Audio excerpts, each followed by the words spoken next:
Anche con la televisione in digitale. Sul telecomando della televisione digitale o del tuo ricevitore digitale puoi scegliere se vedere la TV o ascoltare la radio.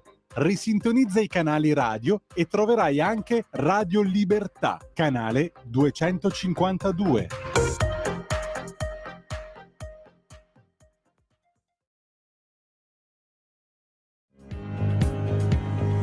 Va ora in onda la rassegna stampa.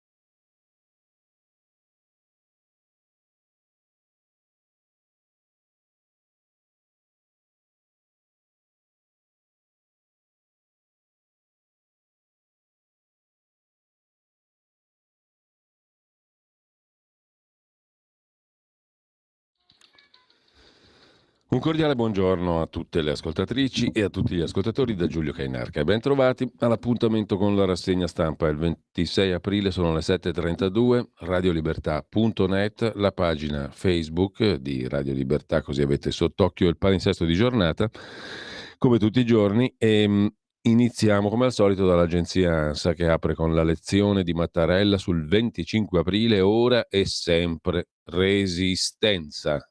Secondo titolo per Giorgia Meloni, la destra in Parlamento incompatibile con il fascismo. Dopodiché il Länder Hakuto R si è schiantato sulla Luna, secondo quanto riferito dalla società giapponese che ha organizzato il viaggio sulla Luna. Avrebbe effettuato un duro atterraggio. Non ci aspettiamo di completare l'atterraggio lunare in questo momento, ha spiegato in un comunicato il fondatore della società, Takeshi Hakamada. I viaggi privati sulla Luna. Iva Zanicchi invece è caduta dalle scale, si sospetta qualche microfrattura e Biden annuncia formalmente la ricandidatura per il 2024. Questo ve lo sto presentando nell'ordine in cui compaiono le notizie, non certamente per ordine gerarchico di importanza delle medesime notizie. Intanto è tutto un minestrone, quindi tutto fa brodo. Biden annuncia formalmente la ricandidatura dunque per il 2024. La nostra battaglia è per lo spirito dell'America, dice il presidente degli Stati Uniti. L'annuncio della ricandidatura sulle immagini dell'attacco al Congresso degli Stati Uniti, il celebre assalto a Capitol Hill. La russa, inteso come il presidente del Senato italiano, celebra il valore assoluto della resistenza. Io antifascista? Sì, se è un no al nostalgismo, ha spiegato da par suo il presidente del Senato italiano. Ignazio La Russa, duplice omicidio a Verona, trovati uccisi marito e moglie. L'anziana coppia, anziana, settantenni, priva di vita all'interno del suo appartamento. Il delitto risale ieri sera, forse il figlio. Mentre l'ANPI, nel senso dell'Associazione Nazionale Partigiani d'Italia, afferma nel corteo di Milano siamo oltre 100.000, siamo stati ieri oltre 100.000. Jennifer Lopez, go home, blitz degli animalisti contro la pubblicità, l'attrice è accusata di amare le pellicce. La BCE fa sapere che non è ancora il momento per lo stop al rialzo dei tassi. Omicidio a Genova, 25enne ucciso a colpi di pistola, arrestato l'omicida, era dentro la chiesa dell'Annunziata. E ancora dalla prima pagina dell'agenzia ANSA di stamani, scontro tra due auto nel Barese, morti 4 giovani. E dalla Russia Medvedev continua a dire non esiteremo, se serve, ad usare armi nucleari. Infine l'addio a Harry Belafonte, mito della musica e dei diritti civili, e sui migranti le parole del ministro dell'interno italiano Piantedosi, una task force per Lampedusa. Ma poi c'è un'altra proposta che certamente non è nuova, la vedremo dopo, fatta su Lampedusa dal ministro dell'interno Piantedosi. Con questo abbiamo in primo piano visto le questioni relative all'ANSA. Parliamo un pochino di noi sul fronte del blog di Edoardo Montolli, frontedelblog.it. c'è un servizio sulla strage di Erba e l'intervista che abbiamo fatto qui a Gian Loreto Carbone, storico e inviato di Chi l'ha visto, così bloccarono Federica Sciarelli. Poi ci torniamo sopra. La stessa questione è ripresa anche sul sussidiario.net. Strage di Erba, chi l'ha visto ostacolato? Parla Gian Loreto Carbone, lo storico inviato appunto della trasmissione condotta da Federica Sciarelli. Il servizio fu bloccato e la Sciarelli ci rimase molto male. Anche dopo il programma di Rai 3 è stato ostacolato. L'ex inviato rivela il mio secondo servizio e ne era già pronto un terzo, fu bloccato. Federica Sciarelli stette male. Federica Sciarelli, da me interpellata proprio ieri, mi ha risposto in questi termini. Io vado sempre avanti per la mia strada e non ho ricordo di nessuna pressione che mi avrebbe bloccato. Quando ne ho avute, su altri casi, sono andata avanti. Comunque, decido in completa autonomia. Ergo, Gian Loreto Carbone ha detto una bugia solenne, così come l'ha detta anche l'autore del programma Pino Rinaldi, che già qualche anno fa aveva spiegato a Bruno Vespa che chi l'ha visto fu oggetto di pesanti pressioni, tali, diciamo così, da chiudere le inchieste fatte sulla strage di Erba, quando ancora era aperta la vicenda giudiziaria, perché non si era ancora pronunciata la Cassazione.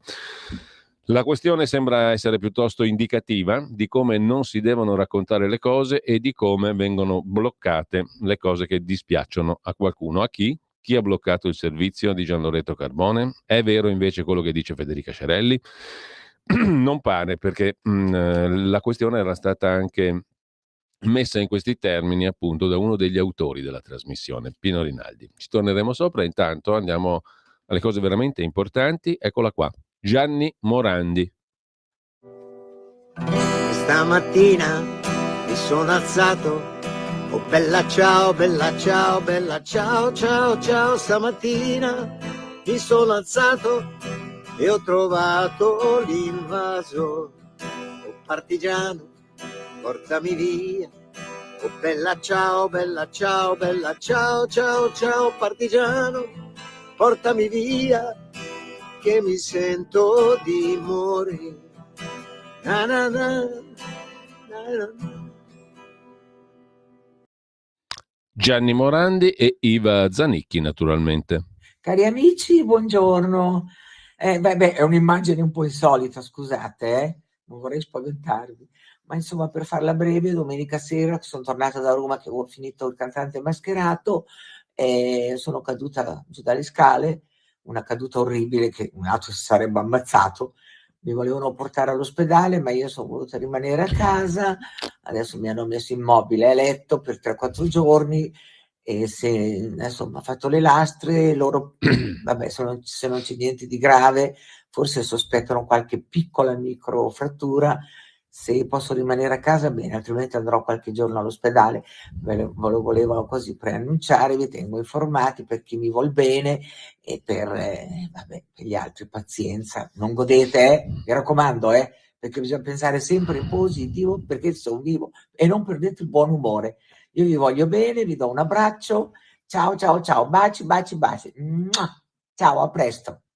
E parte il radiovoto, votate per Morandi o per Zanicchi, mentre sulla questione del 25 aprile, tornando a Morandi, partigiani rosso sangue, il lato oscuro della guerra civile italiana. È un pezzo di scenarieconomici.it che torna sul 25 aprile, la solita guerriglia mediatica e i fatti, il lato oscuro della guerra civile italiana. Antonino Danna racconta qualcosa sulla fine della seconda guerra mondiale e i ricordi di qualcuno che vi partecipò di persona, i ricordi dello zio Pietro, che aveva fatto la seconda guerra mondiale da carabiniere andando a combattere fino a Lubiana, quando Mussolini si era illuso di conquistare la Jugoslavia. È il pezzo del nostro Antonino Danna, pagina 5 di Italia Oggi.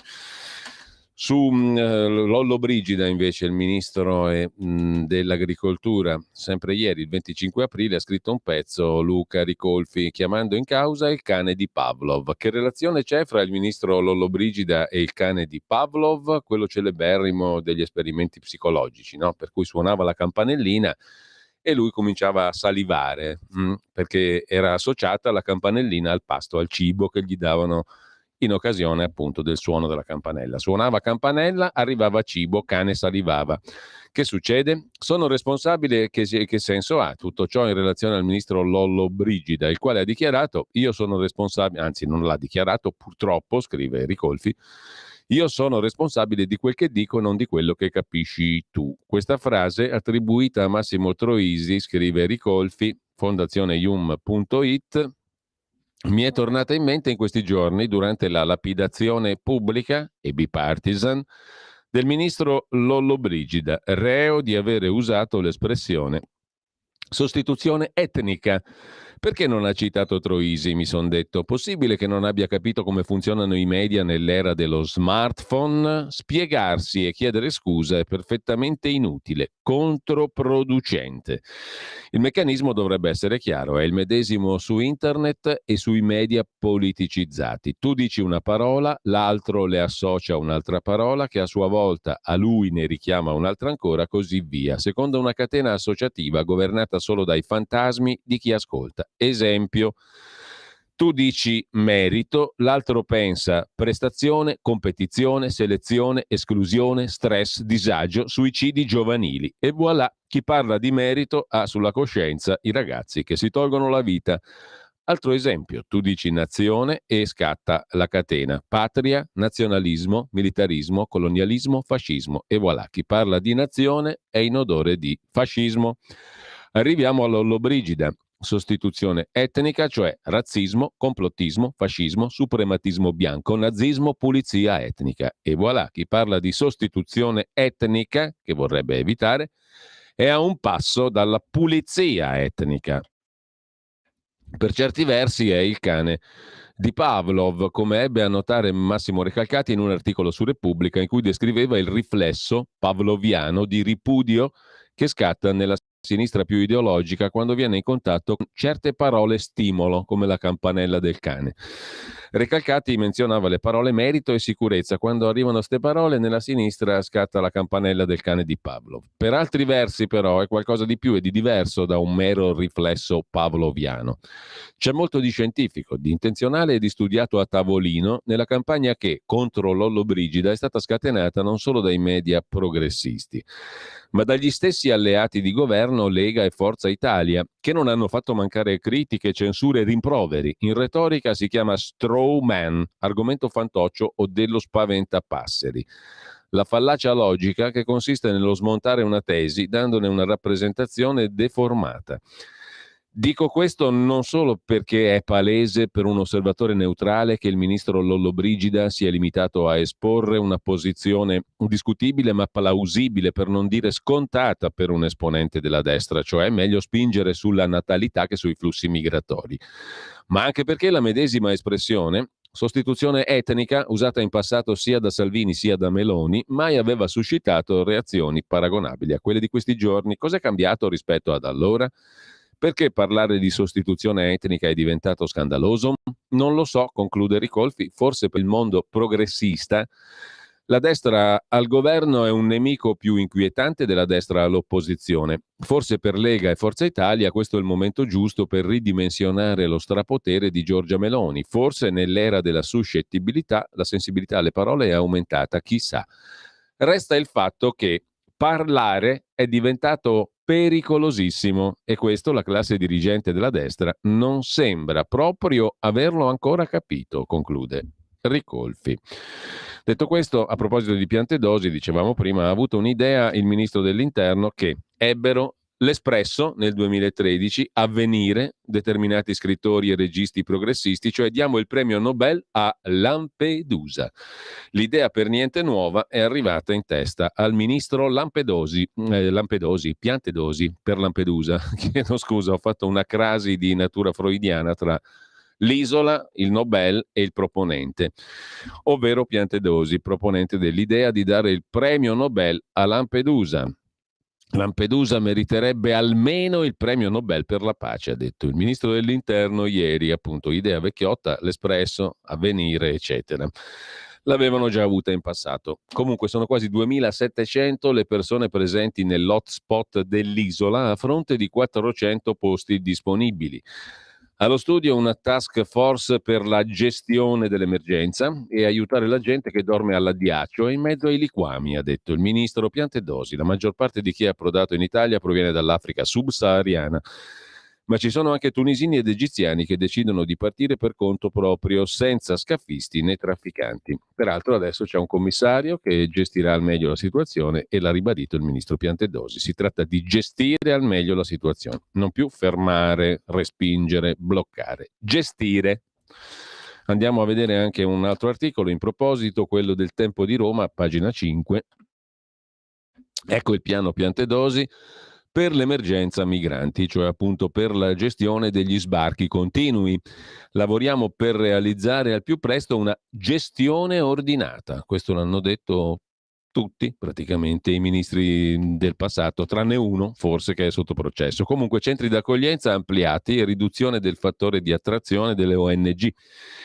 Intese antipartenze con Tunisia e Cirenaica e con 11 paesi per i rimpatri. Incentivi ad accordi volontari con coloro che accettano di tornare in stati terzi di transito col supporto dell'Alto Commissariato per i Rifugiati dell'ONU, l'UNHCR e l'Organizzazione Internazionale delle Migrazioni, l'OIM. Dunque una serie di provvedimenti per la gestione ordinata. Il ministro dell'Interno Piantedosi ha un piano per contrastare l'emergenza immigrazione, o meglio per gestirla ordinatamente. Confidiamo che a breve riusciremo ad assicurare appunto una gestione più ordinata dei flussi, ha detto il ministro dell'Interno. Una migliore accoglienza di chi arriva in Italia, un forte impulso ai rimpatri nei paesi d'origine, un contrasto più efficace alle partenze di chi si imbarca per l'Italia.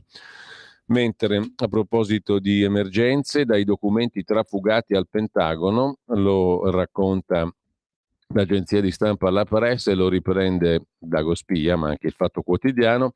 Dai documenti trafugati al Pentagono emerge un retroscena bomba a febbraio scorso, a pochi giorni dal primo anniversario dell'invasione russa dell'Ucraina.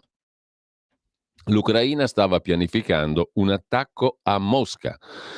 Il generale Kirilo Budanov, capo dell'intelligence militare dell'Ucraina, aveva incaricato gli ufficiali di prepararsi per attacchi di massa. Fortunatamente sono intervenuti gli americani a metterci una pezza e a far abbassare di nuovo la cresta a Zelensky, con cui i rapporti sembrano sempre più gelidi. Il precedente avvertimento di Washington dopo la morte di Daria Dugina, la figlia del filosofo Dugin.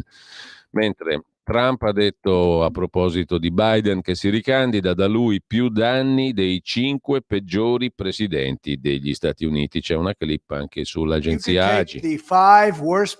Potreste prendere i 5 peggiori presidenti della storia americana, metterli insieme e non avrebbero fatto il danno che Joe Biden ha fatto.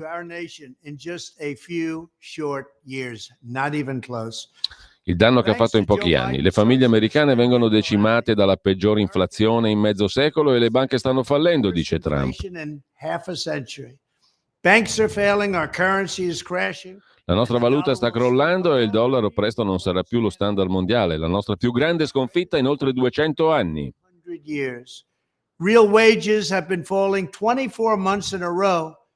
I salari reali sono scesi per 24 mesi di fila. In altre parole, sotto Biden i lavoratori hanno ottenuto una riduzione dello stipendio ogni mese.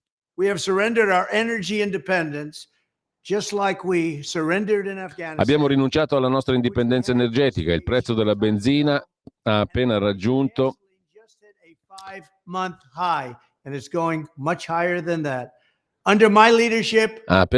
il massimo da 5 mesi, il prezzo della benzina cresce sempre di più. Sotto Biden il confine meridionale è stato abolito, milioni di stranieri illegali sono stati rilasciati nelle nostre comunità. Ciò che sta accadendo ora è incredibile, dice Trump. Così l'ex presidente degli Stati Uniti, Donald Trump, che ha commentato sul suo social Truth la ricandidatura di Joe Biden. Per tornare invece alla guerra, vi segnalo l'articolo di Gianandrea Gaiani, direttore di analisidifesa.it, sulla testata appunto da lui diretta, i tritacarne di Bakhmut e di Avdiivka e la controffensiva di primavera dell'Ucraina, più annunciata che altro. Le parti della compagnia militare privata Wagner stanno circondando le truppe ucraine a Bakhmut Artemiovsk, interrompendo i movimenti sull'unica strada che consentiva di rinforzare le truppe ucraine in città. La controffensiva ucraina di primavera è più annunciata che altro. Intanto ci racconta Repubblica, pagina 25, le imprese italiane puntano ai 411 miliardi di dollari per ricostruire l'Ucraina. Oltre 600 aziende partecipano al vertice organizzato dal governo italiano e dal governo ucraino a Roma. 411 miliardi di dollari, secondo le stime di Banca Mondiale, Nazioni Unite e Unione Europea, serviranno per la ripresa e la ricostruzione dell'Ucraina. Parteciperanno oggi all'evento che si tiene a Roma sulla ricostruzione dell'Ucraina almeno 1000 imprese, di cui oltre 600 italiane e il resto ucraine, scrive Repubblica. Mentre in Sudan è allarme dell'Organizzazione Mondiale della Sanità, sempre per parlare di fronti di guerra, per rischio biologico. Un laboratorio con virus è nelle mani dei ribelli. Per l'ONU è imminente un massiccio esodo. In fuga 280.000 profughi e nuovi potenziali virus in arrivo. Questo è il doppio allarme lanciato dalle Nazioni Unite e dall'Organizzazione Mondiale della Sanità per il golpe in Sudan. Della questione si occupa anche la professoressa Anna Bono su Atlantico Quotidiano.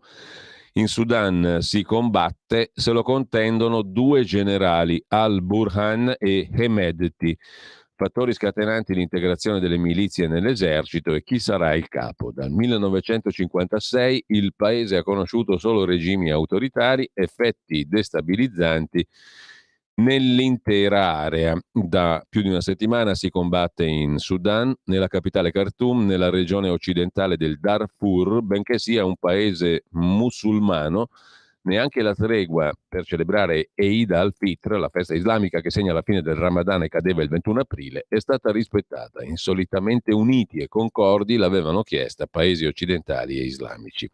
La lotta ancora una volta per il potere, spiega in dettaglio Anna Bono. Altro tipo di guerra si continua a combattere sulle vicende relative alla Covid e ai vaccini. AIFA, l'Agenzia Italiana del Farmaco, taroccava i grafici sui danneggiati da vaccino. Un nuovo scoop di Fuori dal Coro, la trasmissione di Mario Giordano su Italia 1, AIFA o Rete 4, non mi ricordo. Comunque AIFA taroccava i grafici sulle reazioni, AIFA l'Agenzia del Farmaco, taroccava, falsificava i grafici sulle reazioni avverse per minimizzarle.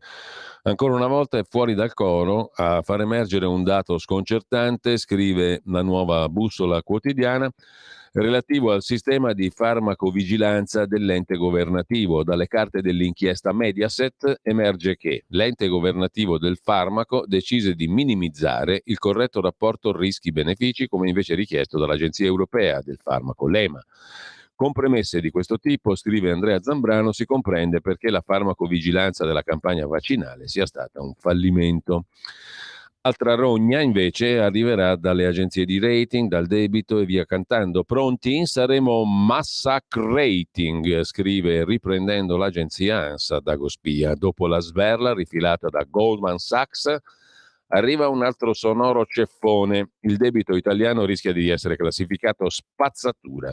L'agenzia di rating Moody's avverte del rischio di declassare a spazzatura l'Italia. Quello italiano è l'unico debito sovrano con rating Baa3 con prospettive negative. Tradotto, l'Italia rischia di diventare l'unico paese che perde l'investment grade nei giudizi delle agenzie di rating. Sul tema anche il sussidiario.net con Paolo Annoni. Perché Goldman Sachs ha scaricato l'Italia e ha promosso la Spagna? Goldman Sachs consiglia di vendere buoni del tesoro italiani per comprare i bonus spagnoli. Per Moody's, inoltre, l'Italia rischia di perdere l'investment grade, appunto. Una crescita americana e un costo del debito crescente potrebbero indebolire ulteriormente la posizione fiscale italiana. E sulla questione si sofferma anche il giornale, partendo però dal PNRR. Cosa dirà Fitto? I ritardi del governo Draghi. Oggi il ministro ribadisce che serve correggere la rotta sul PNRR. Il tema caldissimo arriva al Senato. Oggi in aula interviene il ministro per gli affari europei e il PNRR. Raffaele Fitto, noi teniamo un occhio sulla diretta dal Senato, naturalmente con un'informativa urgente sul piano e sul sistema di governance che ha spostato la regia sulla gestione a Palazzo Chigi, accolte le richieste europee sugli stadi di Firenze e Venezia. Poi c'è la Venere Open to Meraviglia, già virale sui social, l'iniziativa del Ministero del Turismo della ministra Santanchè. I detrattori sbagliano, scrive Angelo Crespi sul giornale, è vincente la scelta di ricorrere a Botticelli per rappresentare l'Italia. Lo avrete senz'altro visto, il sembiante ridisegnato della Venere di Botticelli per propagandare l'Italia. In inglese naturalmente, con scorno del buon Rampelli, un esponente illustre di Fratelli d'Italia, che voleva multare chiunque pubblicamente ente pubblico usasse l'inglese. Open to meraviglia, alla facciazza di Rampelli, mentre i BTP sono a rischio spazzatura e Moody's minaccia l'Italia, scrive appunto anche il giornale. L'agenzia di rating avverte: in Italia c'è un debito alto e una bassa crescita, possibile il declassamento. Il verdetto atteso il 19 maggio. In ottobre la società americana aveva lanciato l'allarme sulle riforme appunto del PNRR di cui sopra. L'attuale rating dell'Italia è Baa3, cioè l'ultimo grado degli investimenti non speculativi. Siamo a un passo dal mitico burrone alla Mario Monti, il baratro. 500 nel 2023 sono previste emissioni di titoli di Stato per 500 miliardi di euro. Un altro bell'uccello del malaugurio lo intervista invece La Stampa di Torino. Sotto un articolo sul PNRR, gli obiettivi di giugno stanno già saltando, il piano asili è irrealizzabile e il ministro Fitto oggi in Parlamento, scrive il quotidiano torinese, ammetterà le difficoltà a centrare i target della quarta rata. Sugli asili nido pesano le difficoltà degli enti locali, non si faranno i 260.000 posti attesi entro il 2025. Detto questo, l'economista tedesco Daniel Gross, storico direttore del CEPS, Center for European Policy Studies, ci dice a tutti noi: ora vi godete i fondi europei, poi arriverà il conto, italianuzzi. Il problema è il debito pubblico, non la Banca Centrale Europea. Meloni ha rassicurato i mercati, ma il difficile arriva adesso. L'aumento dei salari in Germania aiuta le imprese italiane, ma contribuirà a far alzare i tassi. Adesso godetevela che poi arriva la legnata, dice il signor Gross. C'è un rischio Italia, sottolinea anche La Stampa, pagina 13. Dopo Goldman Sachs anche Moody's mette Roma nel mirino, ipotesi declassamento, doppio allarme, PIL debole per il PNRR rallentato e debito più caro per il rialzo dei tassi. Sul debito europeo in questo caso, Berlino boccia la riforma, sempre sulla Stampa, pagina 15, Marco Bresolin da Bruxelles. La Germania accetterà soltanto regole più severe per la finanza pubblica. Oggi si approva la nuova versione del patto di stabilità, che è la regola europea che disciplina i bilanci pubblici, i conti pubblici dei Paesi membri. Da Bruxelles aperture minime alla Germania su spesa e deficit, respinta la richiesta di fissare un taglio minimo del debito, saranno i governi a negoziare con la Commissione, scrive La Stampa. Parla l'italiano Paolo Gentiloni, PD, ex premier, ora commissario europeo all'economia. Sono soddisfatto del compromesso che abbiamo raggiunto sulle nuove norme. Il ministro delle finanze tedesco Lindner raggiunge le modifiche sono accettabili solo se migliorative, altrimenti è meglio lasciare tutto com'è. Una ovvietà, diciamo, che cela il fatto che la Germania non accetterà altro che regole più severe in tema di finanza pubblica. Una stretta per limitare l'aumento della spesa primaria sotto la crescita potenziale e l'obbligo di tagliare il deficit dello 0,5% all'anno in caso di sforamento prolungato del 3% nel rapporto deficit-PIL. Sono queste le uniche due concessioni che la Commissione europea ha fatto al governo tedesco nella proposta di riforma del patto di stabilità che sarà presentata oggi. Nel frattempo, tornando all'Italia, su Avvenire, Pietro Sacco si occupa del costo della vita, meno potere d'acquisto, ma peraltro tasse più alte, il che diciamo sono due mali che si uniscono. Sui redditi il doppio colpo dell'inflazione. I dati dell'Ocse confermano il 2022 come anno terribile per le finanze personali dei cittadini, stretti nella tenaglia fra fisco, che è sempre più caro, sempre più esoso, sempre più vorace, e caro vita, che aumenta. In Italia l'unico miglioramento è l'assegno unico per la famiglia. L'inflazione alta ha colpito 2 volte i redditi dei cittadini delle 38 nazioni dell'OCSE, l'Organizzazione per la cooperazione e lo sviluppo economico, facendo del 2022 uno degli anni più duri di sempre per le finanze personali degli abitanti dei paesi delle cosiddette economie sviluppate, cioè circa 1.300.000.000 di persone. Il cuneo fiscale, il peso delle tasse e dei contributi sul costo del lavoro dei dipendenti nell'anno 2022 vede al primo posto nell'ambito delle nazioni OCSE il Belgio, dove il cuneo fiscale in percentuale sul costo del lavoro pesa il 53%, Germania 47,8%, Francia 47%, Austria 46,8%, Italia 45,9%, negli Stati Uniti è il 30,5%. In ogni caso, il primo colpo inflitto dall'aumento dei prezzi è quello diretto, l'inflazione. L'inflazione media dell'area OCSE è raddoppiata nel 22, dal 4 al 9,6%, più che raddoppiata. I sindacati si sono mobilitati per difendere il potere d'acquisto dei lavoratori, in alcuni casi ci sono riusciti, in Italia no, provocando anche più di una preoccupazione negli uffici delle grandi banche centrali che temono l'avvio della spirale salari-prezzi. In ogni caso, raramente gli aumenti delle buste paga hanno bilanciato la crescita dei prezzi. I prezzi sono saliti, le tasse pure. Una bellissima combinazione. A proposito di economia, su scenarieconomici.it, il potere della moneta, ovvero l'intervento di Carlo Freccero, l'ex direttore di Rai 2, Canale 5, eccetera, al convegno Un mondo positivo, analisi e progetto di una rinascita economica. Il convegno si è tenuto il 24 marzo del 23, poco fa, insomma, un mesetto fa, nella sala dei gruppi parlamentari della Camera dei Deputati. La relazione di Freccero, il potere della moneta.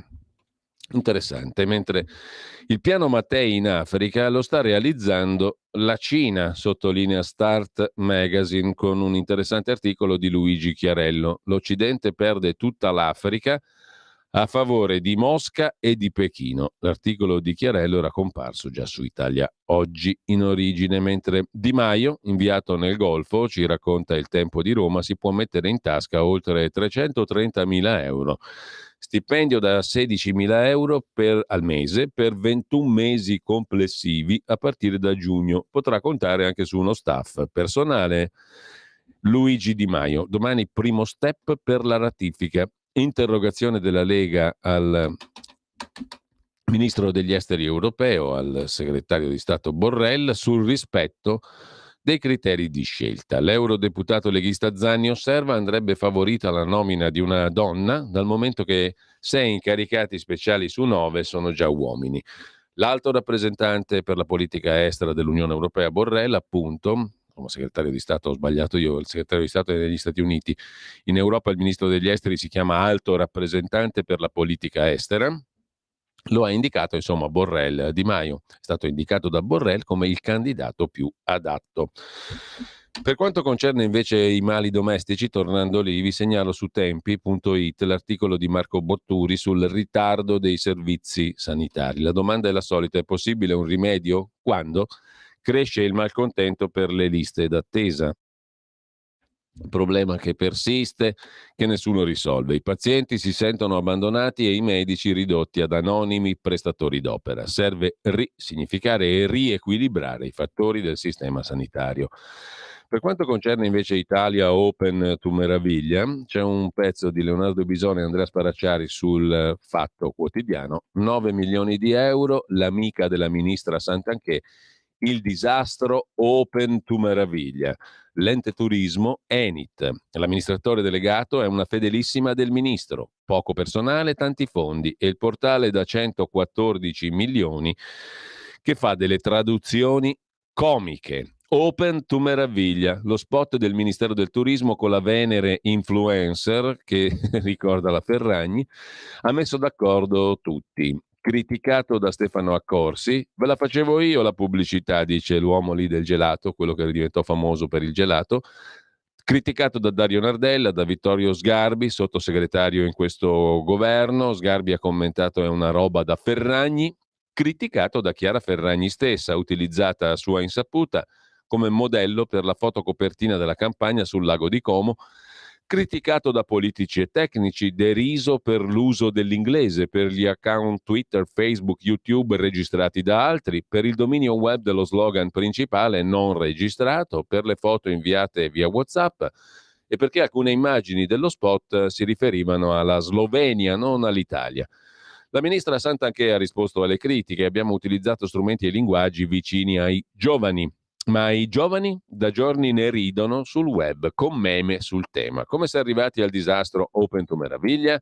L'investimento sulla campagna è noto: 9 milioni di euro spesi per farla arrivare in tutti gli aeroporti, le fiere, le televisioni del mondo. La campagna è a cura del gruppo Armando Testa, che non ha mai risposto alle nostre domande su genesi e costi, scrive Il Fatto. L'Ente Nazionale del Turismo, l'ENIT, invece ci spiega di aver pagato 138.000 euro al gruppo per la creatività.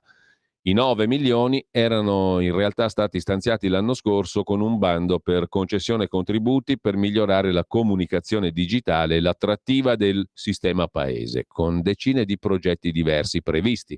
Ma dopo la nomina della commissione giudicante a giugno del 22, scompare dal sito web del Ministero per ricomparire venerdì con una maxi campagna globale. Qualcosa è andato storto. A promuovere la campagna l'ENIT, l'Agenzia Nazionale per il Turismo, che ha cambiato forma 3 volte in meno di 20 anni e 3 amministratori delegati in meno di 2 anni. Ora l'ENIT è guidato da Ivana Jelenic, rapporto assai saldo con la ministra Santanchè, proprietaria di un'agenzia viaggi in quel di Perugia, con 0 dipendenti, presidente Fiavet, Associazione delle Agenzie di Viaggio Fisiche.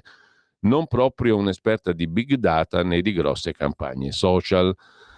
Nomina a sorpresa, preceduta da Roberta Garibaldi. Il fatto prosegue, insomma, è una ciofeca sta campagna Open to Meraviglia. 9 milioni, l'amica della Santanchè, eccetera. Attenzione a proposito di allarmi. L'orso, ok, ma c'è anche il lupo, anzi i lupi, in Val Chiavenna. Siamo a pagina 8 del dorso lombardo del Corriere della Sera. Un appello al governo: i lupi della Val Chiavenna sono pericolosi, tal quale l'orso bruno. Si mobilitano i sindaci, la regione dice basta ideologie, la presenza di predatori va gestita a livello europeo. Una raccolta firme: non chiediamo di abbatterli, ma di fare qualcosa per rendere più facile la coesistenza. In Lombardia ci sono 22 parchi, 65 riserve. Possibile che non possano essere confinati in un luogo sicuro per loro e per l'uomo? Non è pensabile recintare i pascoli. Più semplice creare un habitat protetto per i lupi. In questi anni sono stati spesi 20 milioni di euro in progetti europei per tutelarli. Ma la nostra sicurezza? Se lo domanda Mario Pighetti, vicepresidente dell'Associazione Difesa Rurale, tra i promotori della raccolta firme contro i lupi promossa per sabato prossimo in centro a Chiavenna in Valtellina. Torniamo in Europa. Qui vi segnalo un articolo curioso di Giorgia Audiello su avanti.it, il simbolismo babelico del Parlamento europeo. Sono in pochi, forse, a sapere o ad aver notato che l'architettura del Parlamento europeo, completato il 14 dicembre del 99, presenta, attenzione, precisi simbolismi di matrice esoterica che potrebbero essere indicativi della natura iniziatica delle élite di potere che dominano il vecchio continente. La torre principale del Parlamento, denominata Palazzo Louis Weiss, presenta forti similitudini con la torre di Babele di cui si narra nella Bibbia, per il suo carattere di incompiutezza, osservabile alla sommità per l'edificio e per la forma stessa della costruzione. La struttura somiglia a quella ritratta nel dipinto La Torre di Babele di Peter Bruegel il Vecchio, 1563. Capire il significato della narrazione biblica permette di comprendere alcuni capisaldi su cui si fonda la governance europea e i suoi obiettivi. Nel racconto emergono i principali pilastri ideologici della cupola di potere europea e mondiale. Attenzione, a proposito di cose europee e di affari italici, domani Arnaud de Puyfontaine, scortato dal suo novello consigliere italico Daniele Ruvinetti, ha un appuntamento con oggi in realtà ce l'ha, con il factotum di Giorgia Meloni, Giovan Battista Fazzolari. Venerdì toccherebbe a Salvini. Motivo di tanto agitarsi? La francese Vivendi cerca il consenso del governo affinché convinca il refrattario ministro dell'economia Giorgetti, che attraverso Cassa Depositi e Prestiti è azionista di Telecom, ad azzerare l'attuale amministratore Pietro Labriola all'assemblea del 4 maggio, la partita Telecom. A proposito di Europa, invece, su scenarieconomici.it un articolo di Guido Dallandriano sugli scandali della Corte europea dei diritti dell'uomo, cioè la fiera del conflitto di interessi. Il tema è piuttosto interessante. Un recente rapporto del Centro Europeo per la Legge e la Giustizia, riportato da Valeurs Actuelles, rivista francese, mette in evidenza quanto la Corte di Giustizia dei diritti dell'uomo abbia perso in buona parte la sua funzione di tutela, la Corte Europea dei diritti dell'uomo abbia perso la sua funzione di tutela dei diritti umani e sia diventata un organo percorso da profondi conflitti di interesse, facilmente influenzabile da paesi in cui la democrazia e i diritti sono messi da parte e da ONG controllate da grandi capitalisti, il solito Soros in testa. E poi si esaminano alcuni casi clamorosi del conflitto di interessi all'interno della Corte Europea dei diritti dell'uomo. Capitolo intelligenza artificiale, anche oggi non mancano articoli segnalabili, per esempio su wired.it Dario Delia si occupa di AutoGPT. Cosa cambia rispetto a ChatGPT? E cos'è AutoGPT? È un agente artificiale intelligente che si basa sulla base tecnologica di ChatGPT, ma introduce la capacità di attuare attività autonome e indipendenti per raggiungere un determinato obiettivo. AutoGPT, documentatevi su questo. Nel frattempo si pone un quesito, sempre Wired: l'intelligenza artificiale è davvero destinata a diventare più intelligente di noi? ChatGPT e altri algoritmi hanno riportato in auge il dibattito sulla cosiddetta intelligenza artificiale generale, ma secondo gli scienziati le macchine non ci supereranno presto. Su ChatGPT vi segnalo anche il pezzo di Simone Coccia in primo piano sugli statigenerali.com tra fascino e paura. Qualsiasi innovazione tecnologica può essere pericolosa. Il fuoco lo è stato fin dal principio, il linguaggio ancor di più. Si può dire che entrambi siano ancora pericolosi oggi, ma nessun uomo potrebbe dirsi tale senza il fuoco e senza la parola. Questa frase risale al 1995 ed è una frase di un'icona della fantascienza, Isaac Asimov, ma per la prima volta la sua nota visione ottimistica di Asimov sembra in difficoltà, scrive sugli statigenerali.com Simone Coccia. ChatGPT è uno strumento basato sullo sviluppo dell'intelligenza artificiale su cui si lavora da un decennio. Il mondo lo scopre improvvisamente perché per la prima volta è a disposizione del grande pubblico attraverso il web. L'interfaccia, dalla grafica essenziale, mostra un modulo con in alto un incipit cordiale che recita «Ciao, come ti posso aiutare?» e sotto uno spazio entro il quale si può digitare qualunque richiesta, da come si cucinano le patate al forno a cos'è l'ermeneutica e come ha influenzato il mondo classico. I risultati sono stupefacenti. Le risposte sono articolate e precise, la struttura del dialogo è scorrevole, amichevole, attenta, coerente. La maggior parte degli avventori giurerebbe che si tratti di una produzione dell'intelletto umano. Non solo, se incalzata da ulteriori richieste, puoi darmi una risposta più articolata? Puoi utilizzare un tono più amichevole? ChatGPT è in grado di soddisfare anche i palati più fini. Se le si fa notare un'incongruenza o un errore, si scusa con cortesia e con un'analisi puntuale, ingaggiando un dialogo ricco con l'interlocutore, divertente dai connotati umanissimi. Eppure questa non è che la superficie di ChatGPT, un'interfaccia che poggia su un sistema denominato appunto GPT, cioè Generative Pre-trained Transformer. È una sofisticata rete neurale per modelli di linguaggio di grandi dimensioni, in grado di elaborare processi molto complessi, risolvere equazioni matematiche, generare codici informatici, produrre elaborati scientifici, realizzare poesie, fiabe, romanzi, tesi universitarie, slogan pubblicitari. Sembra non avere limite. Nessuno ha mai assistito prima ad un'interazione verbale artificiale di così alta qualità, tale da confondere anche i più smaliziati. La notizia della sua presentazione si espande rapidamente. Nei primi 5 giorni di attività registra 5 milioni di utenti, un record assoluto. Instagram ha impiegato quasi 3 mesi per raggiungere 1 milione di utenti, Spotify 5, Facebook 10, Airbnb 2 anni e mezzo, ma se lo stupore saluta la presentazione del nuovo software, da subito cresce la preoccupazione. Segue l'articolo che sviluppa il tema appunto di ChatGPT tra fascino e paura sugli statigenerali.com. Andiamo adesso a vedere velocemente le prime pagine dei quotidiani di oggi. Vi segnalo rapidamente, andiamo da Avvenire, Libertà senza nostalgie, il titolo del pezzo d'apertura su Mattarella il 25 maggio, e poi salari italiani mangiati da inflazione e tasse più alte, l'articolo che abbiamo visto prima. Noi figli della resistenza è il titolo virgolettato del Corriere della Sera, le parole di Sergio Mattarella, Conte che dice bene Giorgia Meloni per la lettera sul Corriere della Sera, sull'antifascismo e compagnia bella, ma non c'è la parola, il PD la critica e bla bla bla, e poi Biden la sfida a Trump, devo finire il lavoro. Il Fatto Quotidiano apre con Forza Ladderi, evadi, aderisci al condono, non paghi e sei prescritto, la nuova sanatoria che ferma le indagini fiscali ma non la decorrenza dei termini, una norma criminogena.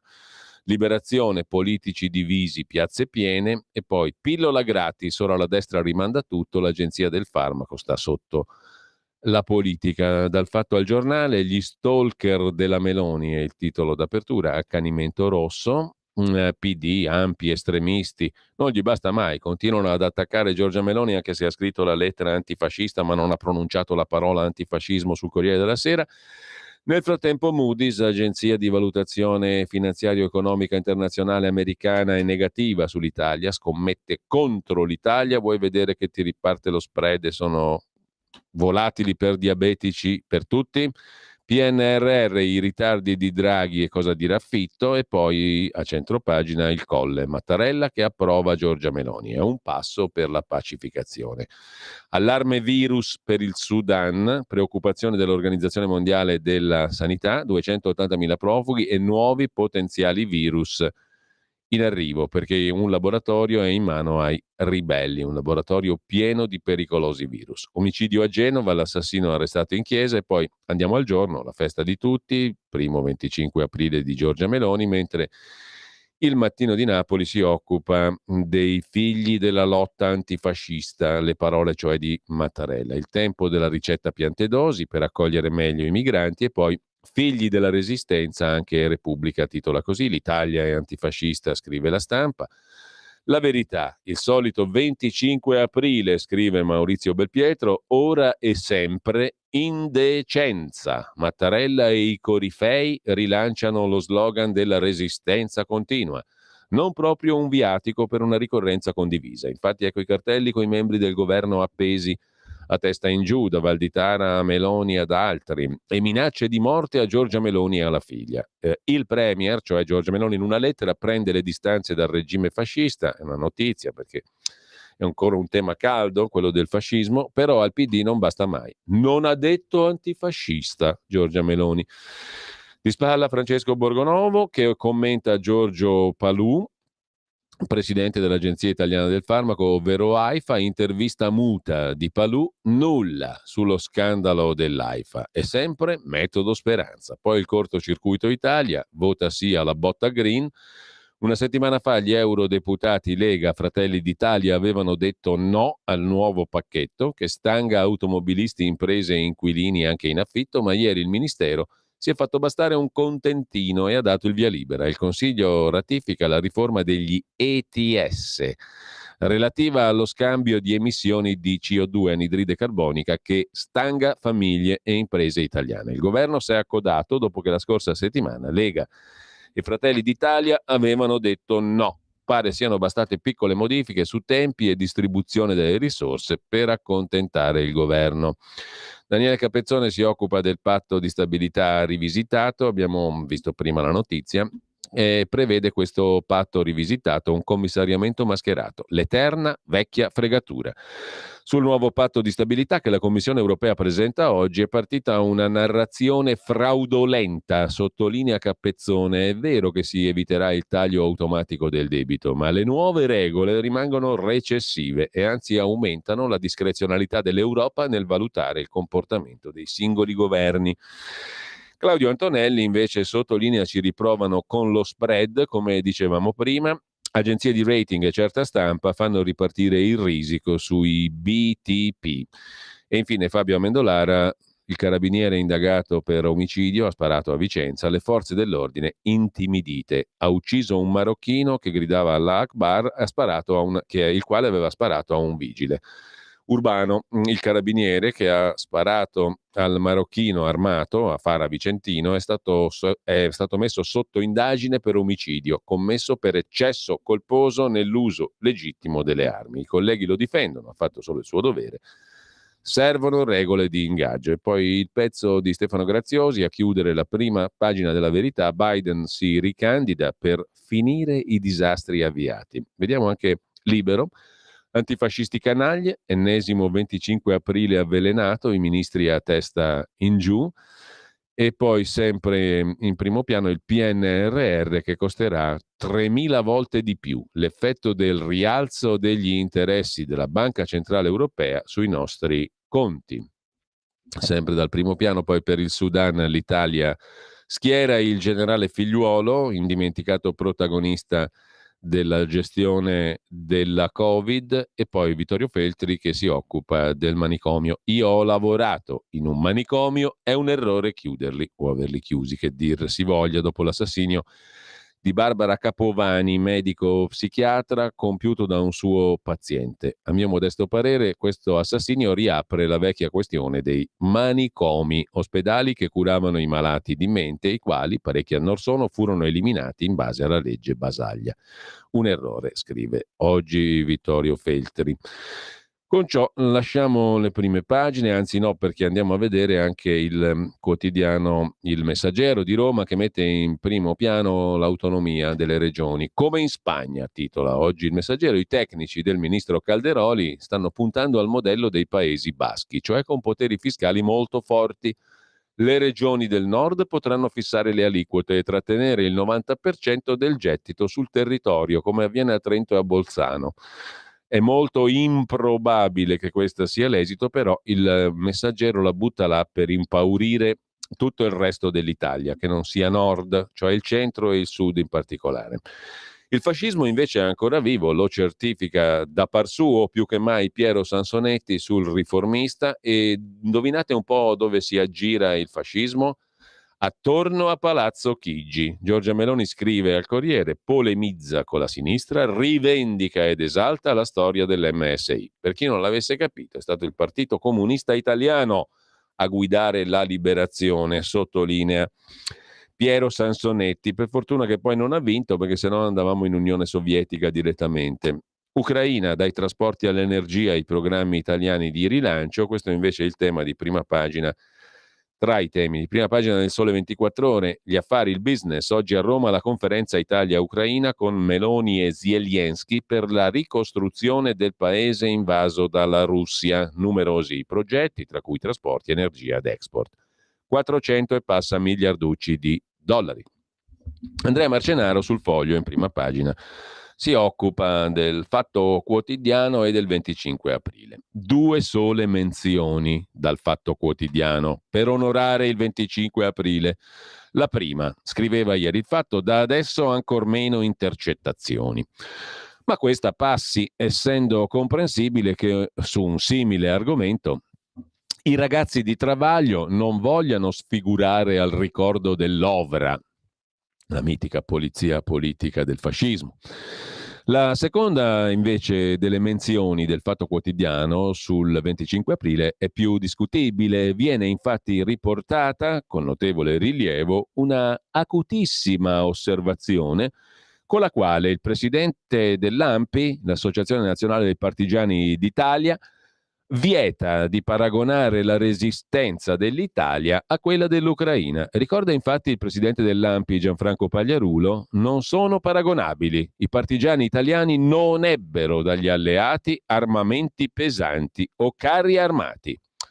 Così Pagliarulo. Giusto, commenta Andrea Marcenaro sul Foglio di oggi, i partigiani italiani ebbero dagli alleati, come seconda tranche, 170.000 uomini, 3.400 aerei tra bombardieri e caccia, 350 navi da guerra più 1.500 aggeggi somiglianti a trattori forse, però ciascuno con un cannone di 2 metri piazzato sul davanti. Ricorderà Pagliarulo, 9 settembre 1943, Salerno. Ripeterlo adesso a Mosca e gli sembrerebbe senz'altro, e chissà poi se avrebbe tutti i torti, un tantino esagerato, conclude Marcenaro in prima pagina sul Foglio. Il Dubbio, il quotidiano degli avvocati italiani, invece si occupa della riforma della magistratura targata Nordio. Siamo come ai tempi di Berlusconi, i magistrati, le toghe in trincea contro la separazione delle carriere. La riforma Nordio già bocciata dalle correnti dei magistrati. Si va verso la replica del conflitto Associazione Nazionale Magistrati contro Berlusconi di 20 anni fa. Prima il vice ministro alla giustizia Francesco Paolo Sisto all'Assemblea dell'Unione Camere Penali di venerdì, poi lo stesso ministro Nordio, a che tempo che fa, da Fazio. E ieri in un'intervista alla Stampa il sottosegretario Andrea Ostellari, tutti concordi nell'annunciare che il governo, dopo l'estate, cum juicio, presenterà un disegno di legge per la separazione delle carriere. Disegno di legge oltretutto, non un provvedimento di decretazione d'urgenza, che peraltro sarebbe un po' improbabile, ma in ogni caso con calma, cum juicio, giusto appunto. E la magistratura che fa? Si preannuncia uno scontro epico tra toghe e governo, come ai tempi di Berlusconi? A sentire i vertici delle correnti dell'Associazione Nazionale Magistrati, questa riforma sarebbe incostituzionale, minerebbe la famosa autonomia e la celeberrima indipendenza dei magistrati, così sul Dubbio. In primo piano invece su Italia Oggi c'è una notizia, tra le altre, che riguarda appunto i già citati asili, che fanno parte anche del PNRR, fare gli asili, costruire, rimodernare, eccetera, ma l'Italia intanto è agli ultimi posti in Europa per asili in grado di accogliere i bambini, asili pubblici, il che significa far gravare interamente sulle famiglie l'accudimento dei bimbi. Secondo l'Osservatorio Conti Pubblici Università Cattolica, Cottarelli, con 3,1 miliardi di euro previsti dal PNRR per la creazione di nuovi posti negli asili nido, si passerebbe dall'attuale copertura del 26,6% al 45,5% entro fine 2025. Dai comuni sono arrivate richieste solo per 1,2 miliardi contro 3,1 disponibili per far su dei bellissimi asili. Proprio dal sud, dove il problema è più grave, le domande sono scarse. I comuni siciliani avevano a disposizione per asili nido 300 milioni, ma hanno avanzato domande soltanto per 70 milioni, scrive Italia Oggi. Adesso facciamo una piccola pausa, brevissima, perché mi sono dimenticato, a proposito di Sicilia, di vedere cosa ci raccontano i nostri amici del quotidiano di Sicilia. Se avete un po' di pazienza, non facciamo troppe parole, facciamo soltanto una tendina, mettiamo uno stoppino, facciamo non lo so se c'è un gingoletto così, giusto per poi vediamo cosa scrivono i nostri amici del quotidiano di Sicilia.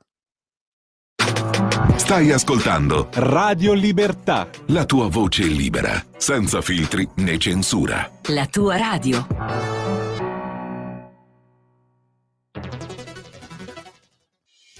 Quotidiano di Sicilia, il quotidiano d'Italia, l'informazione che ribalta i luoghi comuni, una vera visione dei fatti, l'Italia vista da sud. Ogni siciliano che vive in Italia e nel mondo è una risorsa, è protagonista della crescita della nostra nazione. Dai forza alla crescita della nostra isola, abbonandoti al QDS digitale più archivio a soli 99 euro annui. Quotidiano di Sicilia, il quotidiano d'Italia. Una scelta di valore.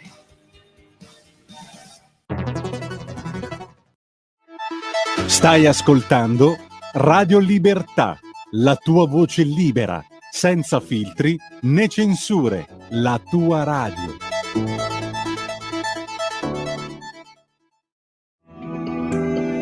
Il meteo.it presenta le previsioni del giorno.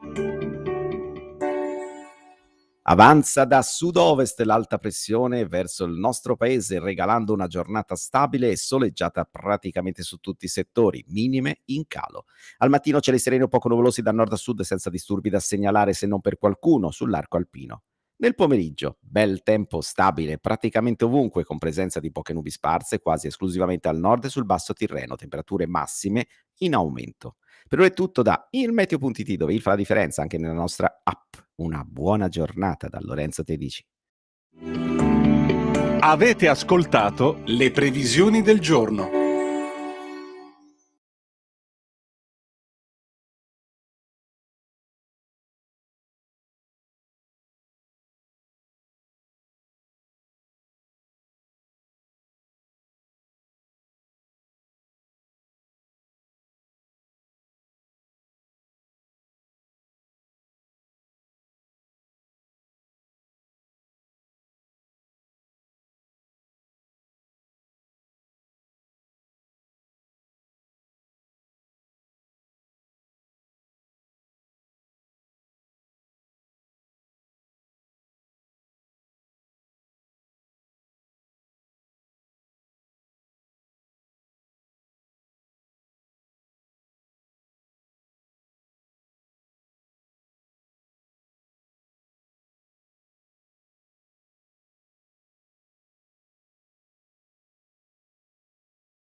E ci siamo ascoltati. L'andante spianato, grande polacca brillante, opera 22 di Chopin naturalmente, prima esecuzione quest'oggi, 26 aprile 1835 a Parigi. Ma andiamo a vedere, come dicevamo, la prima pagina del Quotidiano di Sicilia, adesso a ritrovarla sarà un bel divertimento, la prima pagina del Quotidiano di Sicilia, ci arriviamo, eccola qui, 2023, l'anno dei record per il settore turistico, siamo tutti contenti, ma la Sicilia bloccata a 15 milioni di pernottamenti. La Sicilia potrebbe superare i dati 2019, ma c'è un abisso con i 70 milioni del Veneto o i 52 del Trentino, che restano abissalmente lontani come capacità superiore, infinitamente superiore a quella siciliana, di attrarre turisti, scrive il Quotidiano di Sicilia,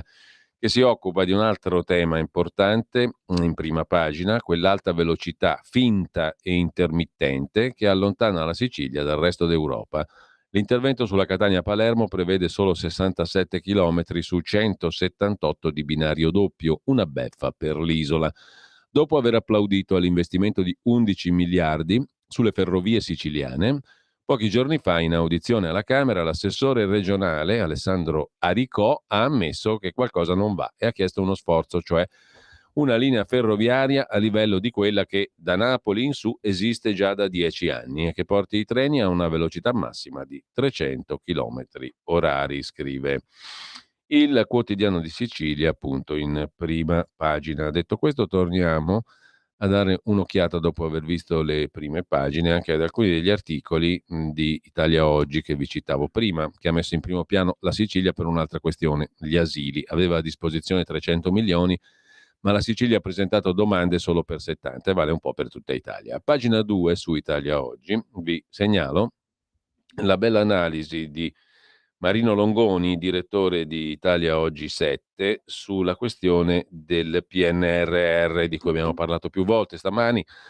sono diversi articoli anche oggi, è un tema di strettissima attualità. Il ministro Fitto parla oggi in Senato su questo argomento. I piccoli comuni strozzati dal PNRR devono anticipare le spese, l'Unione Europea arriva alla fine. I meccanismi del PNRR, pensati per finanziare una lunga serie di opere pubbliche, si stanno trasformando in un incubo per moltissimi piccoli comuni che, nell'attesa di questi fondi, ora rischiano il default. Il problema è legato al fatto che le norme prevedono che siano proprio i comuni ad anticipare alle imprese il 90% dei costi sostenuti per i lavori.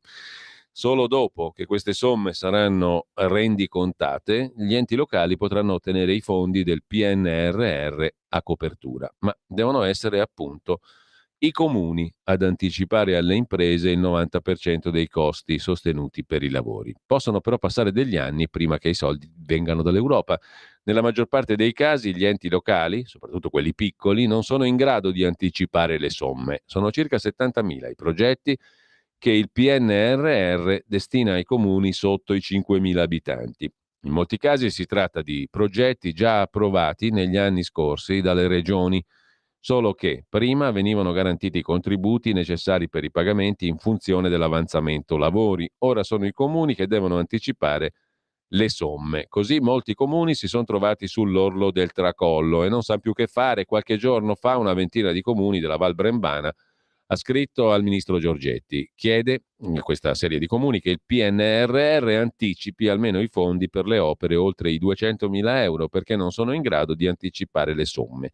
E se i comuni sono in difficoltà, osserva Marino Longoni, le imprese che stanno eseguendo i lavori lo sono altrettanto perché hanno già sostenuto parte delle spese e si trovano di fronte a un'amministrazione inadempiente che chiede tempo nella speranza di trovare i fondi. Ma non è cosa semplice, molte opere rischiano di saltare, mettendo in difficoltà comuni e imprese, oltre che i cittadini, anche perché nella maggior parte dei casi non si tratta di opere superflue come possono essere gli stadi Firenze e Venezia, ma lavori necessari per la manutenzione del territorio, progettati e messi in cantiere quando le regole erano diverse e i piccoli comuni non erano tenuti ad anticipare tutte le somme. Ora invece molti sindaci stramaledicono il PNRR e la lentezza con la quale la politica nazionale ed europea sembra rendersi conto dei problemi concreti. Così Marino Longoni su Italia Oggi. Nella stessa pagina dei commenti vi segnalo l'articolo del professor Andrea Molle.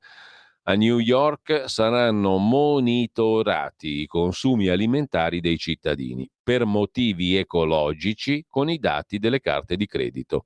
Un'altra notizia è in direzione del Grande Fratello. Il monitoraggio delle assurdità, woke o politicamente corrette o quel che l'è, offre sempre grandi soddisfazioni. L'America Liberal si interroga oggi senza tregua sul perché Egitto e Grecia non si vogliano adattare alla necessità di piegare la storia alla narrazione corretta e abbiano vivamente protestato per l'ultimo documentario del colosso Netflix che ritrae la macedone Cleopatra IV come una donna afroamericana. La più tollerante delle reazioni dei social justice warriors, che si aggiunge alla maggioranza scandalizzata dei puritani blackwashers che la storia vorrebbero riscriverla a favore delle minoranze, ripropone il solito ritornello: se non vi piace non guardatela. Declinazione televisiva di tormentoni tipo se sei contro l'aborto non averne uno. A questo ovviamente fa eco l'accusa di ipocrisia in tema di appropriazione culturale, oscurando quello che dovrebbe spaventarci realmente, cioè che gli abitanti del paese, che ogni 4 anni vota per una delle poche persone che realmente decidono i destini della specie umana, presidente americano, imparano la storia dei telefilm di un'azienda che ha fatto le sue fortune con distributori automatici di DVD. Come se non bastasse già questo, a deprimerci giungono notizie da New York. Una curiosa sperimentazione. La città ha annunciato un piano per monitorare le scelte alimentari utilizzando i dati delle carte di credito relativi agli acquisti nei negozi del colosso metropolitano. Secondo il sindaco di New York, il monitoraggio delle scelte alimentari individuali è un passo avanti verso il sol dell'avvenire della riduzione dell'impronta carbonica dei newyorkesi. L'obiettivo è quello di ridurre le emissioni di origine alimentare del 33% entro il 2023. Ma in che modo? Intanto monitorando, poi magari multando chi consuma troppo. Niente male. Nel frattempo vi segnalo un altro bell'articolo su Italia Oggi dedicato alle università italiane. Sono la palestra preferita per la sopraffazione a danno dei virtuosi. Le università italiane, scrive Gianfranco Ferroni, sono le palestre dove si insegna la sopraffazione a danno dei virtuosi. Quanti concorsi per cattedre sono stati vinti in realtà grazie al manuale Cencelli, cioè alla lottizzazione. A comandare sono gli accordi tra i soliti baroni che si spartiscono i posti disponibili pensando solo a creare le carriere dei loro discepoli, che poi diventeranno capi e guideranno dipartimenti, facoltà e forse l'intera università. Certo non è il migliore a vincere. Nella pubblica amministrazione quanti bravi funzionari sono stati trasferiti per incompatibilità ambientale solo perché si rifiutavano di firmare atti richiesti con maniere forti da politici ambiziosi che avevano meritato il voto popolare? Il virtuoso è sempre scomodo. Nelle università italiane ci sono le migliori palestre per la sopraffazione a danno dei virtuosi. A proposito di università e di studio in generale, chi non si ricorda il Bignami?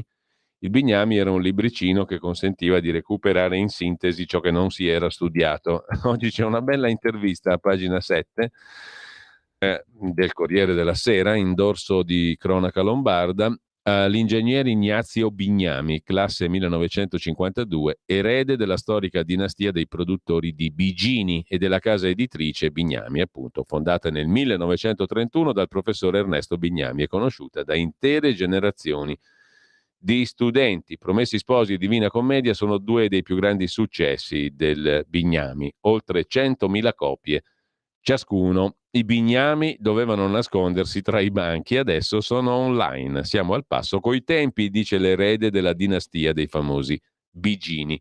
Adidas e Dolce & Gabbana ci chiesero edizioni speciali. Quelle copie sono diventate oggetto di culto, racconta il signor Bignami.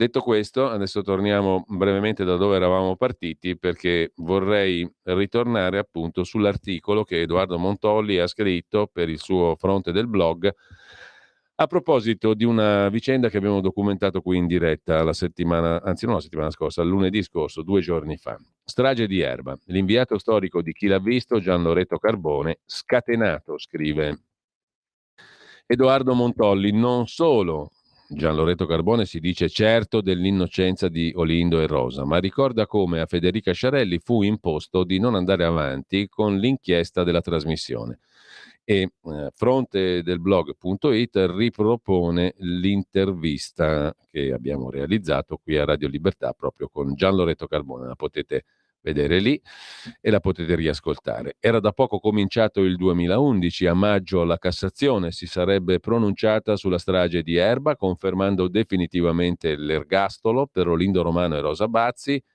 Giulio Cainarca, allora caporedattore di Radio Padania, oggi direttore di Radio Libertà, si mise in contatto con Gian Loreto Carbone, l'inviato di punta di Chi l'ha visto, facendogli presenti tutti i dubbi che si annidavano sulla vicenda e che sarebbero stati sottolineati peraltro poi anche dalla Suprema Corte, che nella sua sentenza parla di numerose aporie. Gli inviò tutte le carte. Carbone rimase stupito vedendo che gli atti erano all'opposto delle fesserie che venivano raccontate in TV e sui giornali e che vengono raccontate ancora oggi, dove trovavano posto le leggende metropolitane, come il fatto che la notte della strage la lavatrice di Rosa stesse pulendo il sangue della mattanza. Loreto Carbone preparò una puntata di uno speciale che ne prevedeva 4. Nel frattempo, Chi l'ha visto, ricorda Edoardo Montolli, mandò a intervistare anche me. Ci mandò la collega Veronica Briganti. Raccontai, ricorda ancora Edoardo Montolli, che fu anche lui intervistato per la trasmissione di Federica Sciarelli. Raccontai, ricorda Montolli, alla inviata Veronica Briganti le scoperte che avevo fatto negli anni, da quelle riportate nel libro Il Grande Abbaglio, scritto con Felice Manti, e nell'Enigma di Erba, altro libro, le intercettazioni scomparse del testimone Mario Frigerio, quelle di Olindo e Rosa mai allegate agli atti, i dubbi sulla macchia di sangue mai documentata. Andò in onda una prima puntata in cui per la prima volta in TV, in quel lontano 2011, appunto, Chi l'ha visto metteva i fatti in fila come erano accaduti realmente. La puntata suscitò scalpore, spiazzò gli italiani che erano invece certi che Olindo e Rosa fossero due mostri. Il 26 febbraio 2011 la trasmissione aveva mandato anche la sua troupe a seguire un convegno a cui partecipavo a Palazzo Reale di Milano, ricorda Montolli, e nel quale raccontavo ciò che non tornava nella strage. Ma non andò in onda più nulla, né le puntate successive, né la mia intervista, né quanto ripreso a Palazzo Reale. Soltanto 8 anni più tardi potei raccontare tutto ad Antonino Monteleone delle Iene. E ora lo sto documentando in un podcast sul canale YouTube di Fronte del Blog, racconta Montolli. Il 3 maggio del 2011 giunse la sentenza della Cassazione. Un mese più tardi, giugno 2011, Pino Rinaldi, storico autore della trasmissione Chi l'ha visto, era ospite a Porta, speciale estate. In quell'occasione il programma fece un servizio in cui veniva mostrata una ricostruzione reale della vicenda sulla strage di Erba. Al ritorno in studio Bruno Vespa diede la parola a Pino Rinaldi, il quale testualmente rispose così: «Devo dirti che spero che per voi, di Porta a Porta, non ci sarà la stessa azione che c'è stata nei confronti di Chi l'ha visto. Quando abbiamo raccontato, l'autore era Gian Loreto Carbone, un pezzo, un servizio. Abbiamo detto le stesse cose che sono state dette in maniera precisa in questo servizio appena andato in onda», diceva Rinaldi a Vespa. «Abbiamo addirittura avuto una tirata d'orecchie da parte della Commissione di Vigilanza. È una ricostruzione pura e semplice e noi abbiamo fatto la stessa cosa. Abbiamo messo in fila tutto quanto prima del servizio. Abbiamo anche informato e invitato i vari attori di tutta questa storia. Siamo andati avanti. Abbiamo messo in fila, esattamente come ha fatto il regista, tutte le cose così come sono andate in onda adesso», diceva Rinaldi a Bruno Vespa, e rivedendole ancora una volta io dico è una storia questa drammatica. Abbiamo un testimone oculare ma ci sono tanti perché. Il mistero rimane. Vorrei aggiungere un particolare, che il lavoro del RIS è stato dettagliato, hanno analizzato tutti i campioni di sangue, è stato trovato un campione di sangue non delle vittime né di Olindo e Rosa. Di chi è quel sangue? È stato chiesto prima se la Cassazione avrebbe dovuto dare un'altra risposta, forse non in quel grado, ma nel primo e nel secondo grado ci dovevano essere letture e approfondimenti più forti. E comunque ha parlato di azione Rinaldi nei confronti di Chi l'ha visto, di pressione e anche di tirata d'orecchie da parte della Commissione di Vigilanza. Ovviamente, scrive Montolli, c'era una differenza abissale tra il servizio di Gian Loreto Carbone per Chi l'ha visto e quello di porta a porta. Il primo era stato fatto prima della sentenza di Cassazione, quando il caso era ancora aperto. Il secondo, quando ormai l'ergastolo per i coniugi era diventato definitivo. Ma la cosa mi stupì non poco, racconta Edoardo Montolli. Davvero il servizio pubblico, fregandosene altamente del principio di presunzione di innocenza previsto dal nostro codice, aveva bloccato un'inchiesta che metteva in dubbio la colpevolezza degli imputati? Ecco quanto racconta oggi proprio Gian Loreto Carbone a Giulio Cainarca, che potete vedere nel video che è allegato alla pagina del fronte del blog. Appare tutto davvero sconcertante. Gian Loreto Carbone, inviato di punta di Chi l'ha visto, oggi in pensione, comincia con il commentare la richiesta di revisione del sostituto procuratore generale di Milano Tarfusser, che Carbone aveva conosciuto già molti anni fa come magistrato di altissimo livello, estremamente prudente, dice Carbone, nell'esprimere giudizi. E dato che in questa richiesta di revisione Tarfusser si dimostra durissimo nei confronti di chi fece le indagini, ipotizzando una frode processuale, è sicuro che la sua richiesta di revisione sia inattaccabile. È sicuro Carbone. Poi Carbone spiega perché Olindo e Rosa siano sicuramente innocenti, entrando nel merito delle 3 prove: il riconoscimento del testimone Frigerio, la macchina di sangue sull'auto di Olindo e le confessioni soprattutto dei coniugi. Infine ricorda più volte ciò che accadde in quell'inverno del 2011 a Chi l'ha visto. Aveva già pronta la seconda puntata dell'inchiesta, stava preparando la terza. Tutto fu bloccato 2-3 ore prima di andare in onda. Posso rispondere solo una cosa, dice Gian Loreto Carbone: è arrivato un ordine di fermare tutto.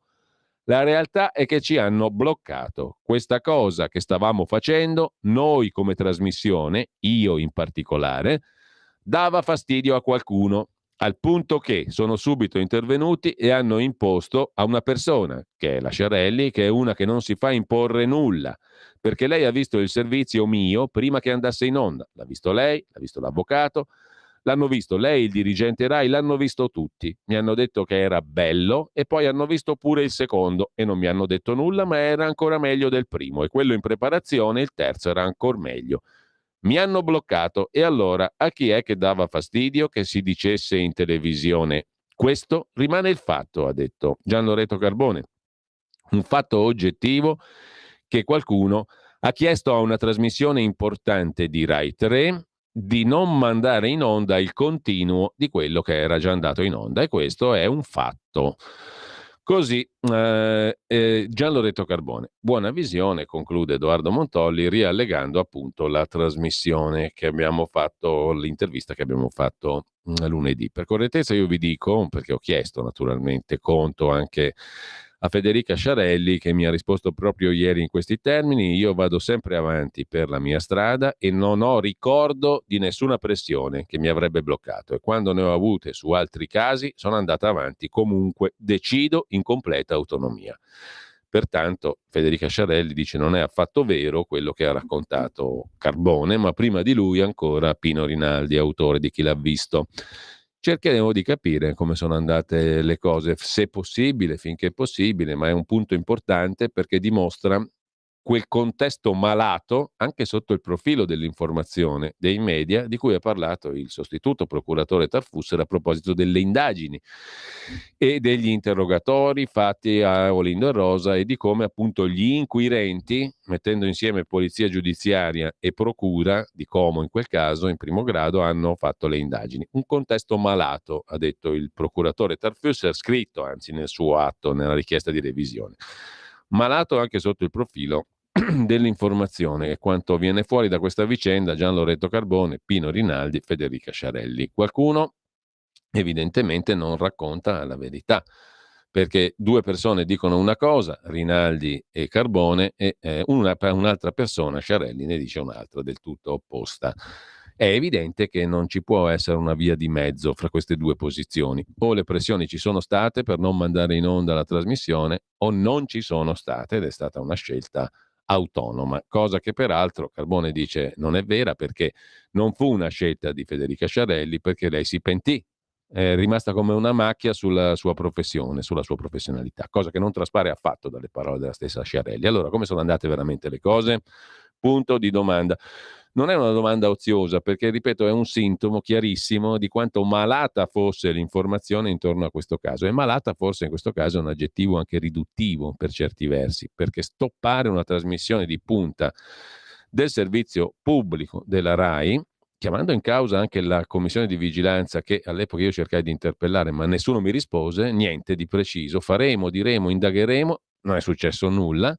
Beh, questo è piuttosto grave, direi, perché in quel momento appunto era ancora aperto l'iter giudiziario e c'era il diritto-dovere all'informazione e anche un diritto all'informazione da parte di noi cittadini, di noi pubblico. È un diritto costituzionalmente garantito, soprattutto da parte della RAI, che è un organo pubblico, che è un ente pubblico, una società pubblica, che è governata anche dal Parlamento, tra virgolette, attraverso la Commissione di Vigilanza RAI. Quindi è un diritto-dovere l'informazione, specialmente in ambito giudiziario, laddove c'è anche un codice professionale, se proprio vogliamo dirla tutta, perché ci hanno riempito come giornalisti di codici deontologici, tutti ineccepibili e giusti. Ce n'è uno che riguarda anche la narrazione delle vicende giudiziarie, laddove si racconta che deve essere dato uguale peso, uguale spazio, in conformità a quello che prescrive la Costituzione, nella quale abbiamo introdotto il cosiddetto giusto processo. Andatevi a leggere l'articolo 111 della Costituzione italiana. Ebbene, il nostro bellissimo codice deontologico dei giornalisti su come si devono raccontare le vicende giudiziarie ci imporrebbe di dare uguale spazio all'accusa e alla difesa, esattamente come prescrive l'articolo 111 della Costituzione in termini generali, per il processo, per il procedimento giudiziario. Allo stesso modo deve comportarsi l'informazione, che è una cosa elementare, sarebbe giustissima, dare ugual peso alla difesa e all'accusa, cosa che non è stata fatta su Erba in maniera micidiale, ma su tantissimi altri casi. Micidiale perché? Perché abbiamo due persone all'ergastolo ormai da 17 anni, tra un po' questi se ne escono per naturale scadenza dei termini, diciamo così, perlomeno il permesso giornaliero, l'uscita, insomma tutti i benefici possibili, e su di loro c'è ancora una caterva di dubbi, una quantità inverosimile di dubbi su punti essenziali, che non sono più dubbi perché effettivamente è inutile nascondersi dietro un dito, sono cose che non tornano. Sulla base di un principio semplicissimo, anche questo stabilito dalla legge, che la condanna non è possibile se c'è un ragionevole dubbio, questi sono stati condannati ingiustamente. Si può dire, questo è il punto, non doveva essere pronunciata una condanna in presenza di tutti questi elementi di ragionevolissimo dubbio. È diverso ancora dire che sono innocenti, ne consegue, diciamo logicamente, però partiamo da lì. La legge italiana prescrive che, ergo in questo caso, sarebbero dovuti essere assolti. Punto, perché ci sono dubbi talmente grossi che altro che irragionevole dubbio. Appunto, ci sono delle certezze, ma soprattutto c'è il dovere da parte dei giornalisti di raccontare le cose con equilibrio. E con equilibrio cosa significa? Rispettando il famoso articolo 111 della Costituzione, cioè pari dignità all'accusa e alla difesa. Su questa vicenda non è stato fatto e questa storia di chi l'ha visto proprio mette il dito nella piaga di questo punto particolare, cioè il racconto mediatico che è determinantissimo anche ai fini dell'esito giudiziario di una vicenda. Fa benissimo anche Edoardo Montolli a ricordarlo.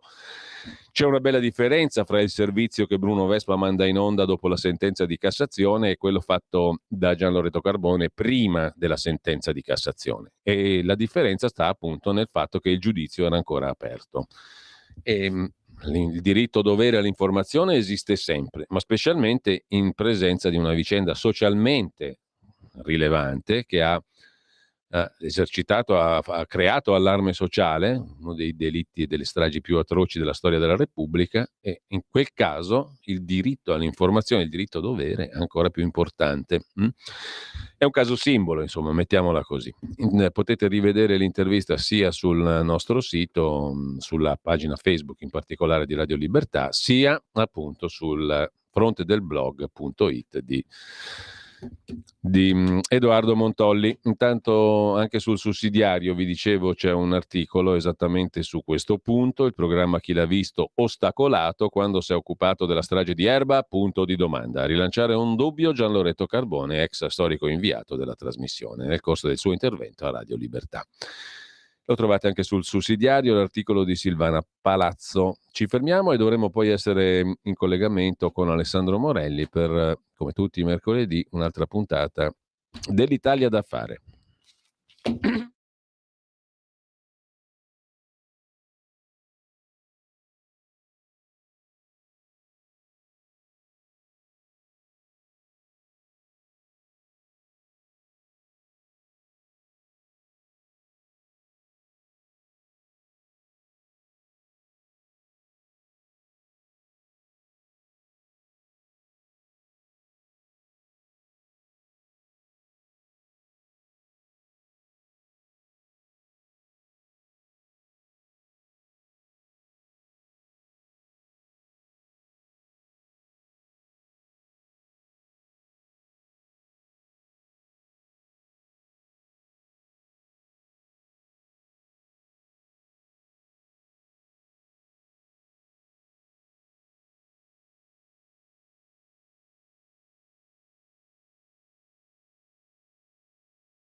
Avete ascoltato la rassegna stampa.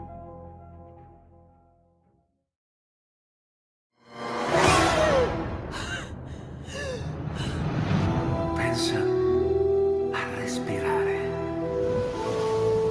Ora abbandonati. luce, oscurità, l'equilibrio. È tanto più grande. È stato un risveglio. Hai sentito? Conosco una sola verità.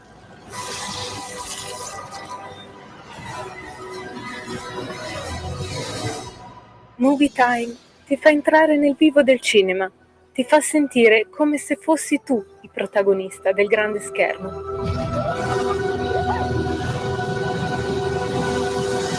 Ogni sabato dalle ore 16.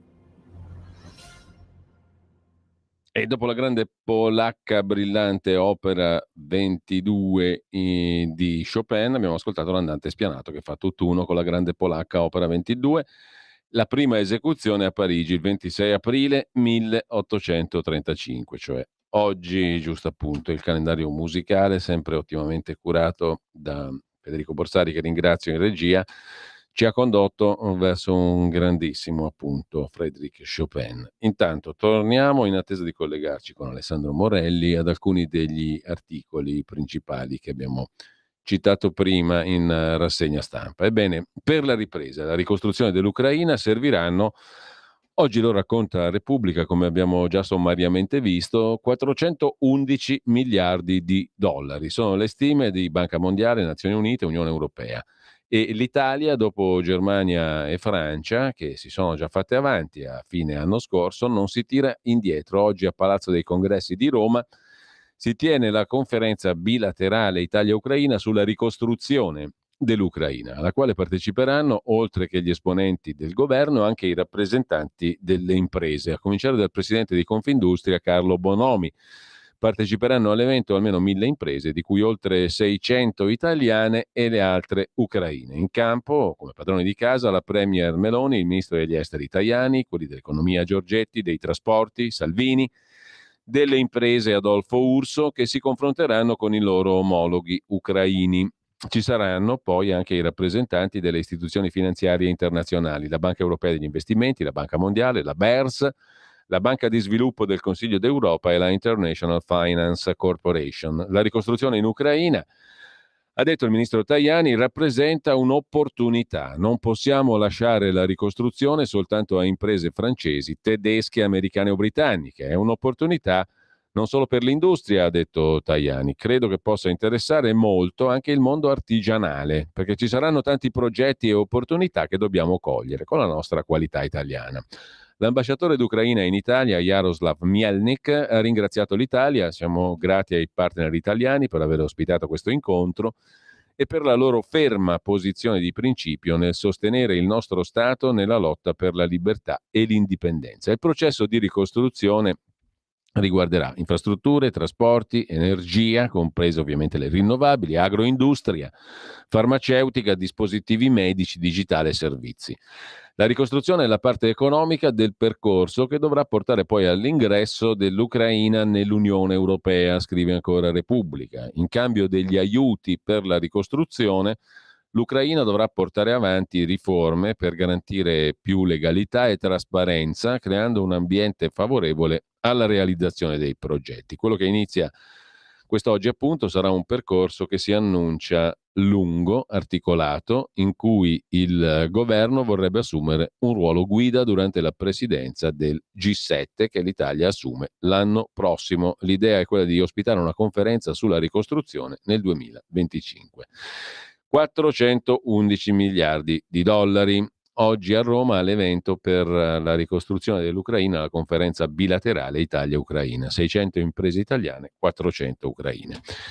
Della questione del Sudan abbiamo detto prima, torno a segnalarvi il bell'articolo di Anna Bono. In Sudan c'è anche l'allarme lanciato dall'Organizzazione Mondiale della Sanità per il rischio biologico. Un laboratorio con virus sarebbe nelle mani dei ribelli. La lotta è per il potere, scrive Anna Bono su Atlantico Quotidiano, e a contendersi il potere in Sudan sono due generali, Mohammed Hamdan Dagalo, meglio noto come Hemedti, leader delle forze di supporto rapido, un organismo paramilitare con almeno 100.000 unità, e Abdel Fattah al-Burhan, il capo delle forze armate, che è anche capo di Stato di fatto dal 21, anno in cui con un colpo di Stato ha rovesciato il Consiglio sovrano, a sua volta alla guida del paese, in seguito a un altro golpe, quello che nel 2019 ha messo fine al regime trentennale di Omar Hassan al-Bashir.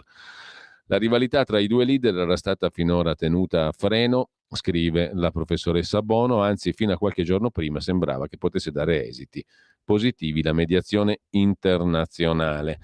In realtà adesso siamo nel pieno della lotta per il potere tra i due generali. E intanto, lasciando questo argomento, vorrei tornare brevemente alla questione delle agenzie di rating e al rischio per l'Italia. Scrive l'agenzia ANSA e riporta Dagospia in questo caso: l'Italia è l'unico paese tra quelli coperti dall'agenzia di valutazione Moody's che rischia di perdere l'investment grade nei giudizi della società di rating. Moody's medesima, gli analisti di Moody's, società statunitense, hanno esaminato come le diverse nazioni sono passate a un giudizio junk, cioè spazzatura, negli ultimi 30 anni, e l'Italia viene individuata come candidato di spicco per questo poco auspicabile passaggio. Venerdì scorso, ci ricorda su questo tema sul sussidiario.net Paolo Annoni, la banca d'affari Goldman Sachs ha pubblicato un report in cui, oltre a prevedere un allargamento del famoso spread fra i BTP italiani e i Bund tedeschi, ha consigliato ai propri clienti di scommettere sui buoni del tesoro decennali spagnoli piuttosto che su quelli italiani. Cioè comprate Spagna e non Italia. I rialzi dei tassi della Banca Centrale Europea, la fine delle politiche monetarie espansive colpiranno l'Italia non solo più della Germania, ma anche più della Spagna. Ieri Moody's ha rincarato la dose, sottolineando che l'Italia è l'unico paese che rischia di perdere l'investment grade, una crescita anemica, un costo del debito crescente che potrebbero indebolire l'Italia, ha detto anche Moody's. Ogni fase di indebolimento della crescita o di tensione finanziaria in Europa, ricorda sul sussidiario.net Paolo Annoni, porta a un aumento dei famosi spread e a tensioni sul mercato delle obbligazioni statali. La crisi dei debiti sovrani del 2011-2012, quando si discuteva della possibile uscita della Grecia, della Spagna o dell'Italia dall'euro, è una conseguenza del fallimento di Lehman Brothers e della tempesta economica e finanziaria che ha causato. La novità di quest'anno è che nel gruppo dei cattivi rimane solo l'Italia. La Spagna ha distanziato Roma e si è avvicinata alla Francia. È dal 2016 che il rendimento del decennale italiano supera quello spagnolo e lo spread Spagna contro Francia oggi è ai minimi dal 2009. Sappiamo che la Spagna è il paese che avrà la minore inflazione in Europa e la maggior crescita in questo 2023.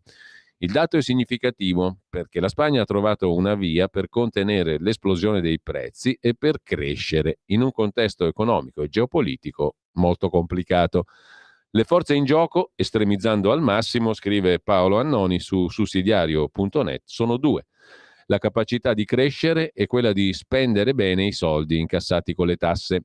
I prezzi energetici spagnoli sono cresciuti in proporzione molto meno di quelli italiani, sono tra i più bassi in Europa, il merito di un sistema di forniture di gas, anche per ragioni geografiche, meno vulnerabili alle sanzioni della Russia.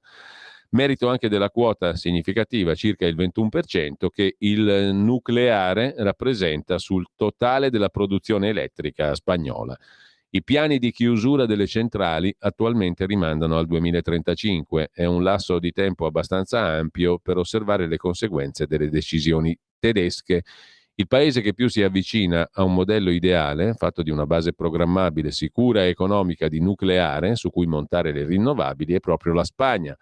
Avere i costi dell'elettricità più bassi in Europa significa, questo accade in Spagna, essere in grado di attrarre investimenti e di garantire quella produzione industriale che a sua volta genera posti di lavoro stabili e ben pagati. L'Italia invece ha bloccato le trivelle e, per ragioni che sfuggono alla comprensione dei più, perfino dopo la crisi energetica del 22, rifiuta anche solo di pensare a un piano per aumentare la produzione nazionale di gas. La seconda questione è la spesa pubblica, sottolinea ancora Paolo Annoni in questa puntuale analisi sul sussidiario.net sul perché l'Italia rischia il declassamento.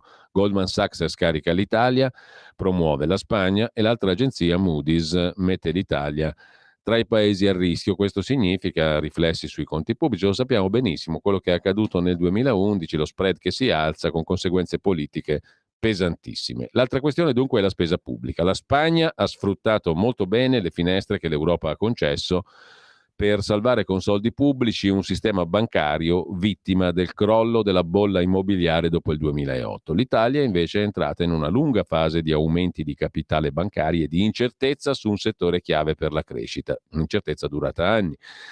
L'anno scorso l'Italia ha messo a terra, come si dice, investimenti in infrastrutture che non si vedevano da 10 anni almeno e per importi che sono un multiplo di quelli medi dell'ultimo decennio. Sono programmi che sollevano qualche perplessità in una fase in cui le imprese chiudono perché i costi energetici sono troppo alti. Il vizio di assumere dipendenti pubblici per rilanciare la crescita non è mai passato, è arrivato il reddito di cittadinanza e non si segnala un provvedimento per venire incontro all'esplosione dei costi dei mutui.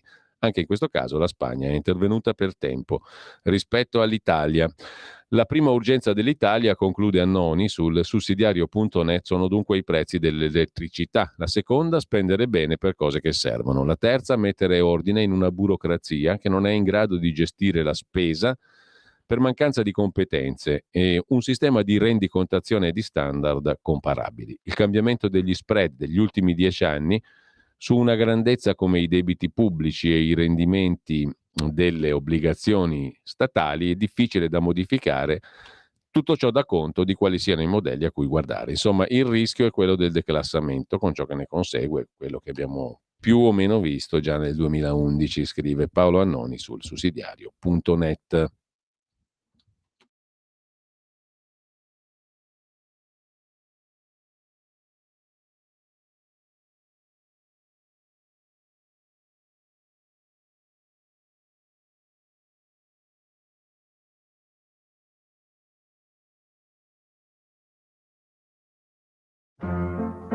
Va ora in onda L'Italia da fare, il punto sulla politica economica con Alessandro Morelli.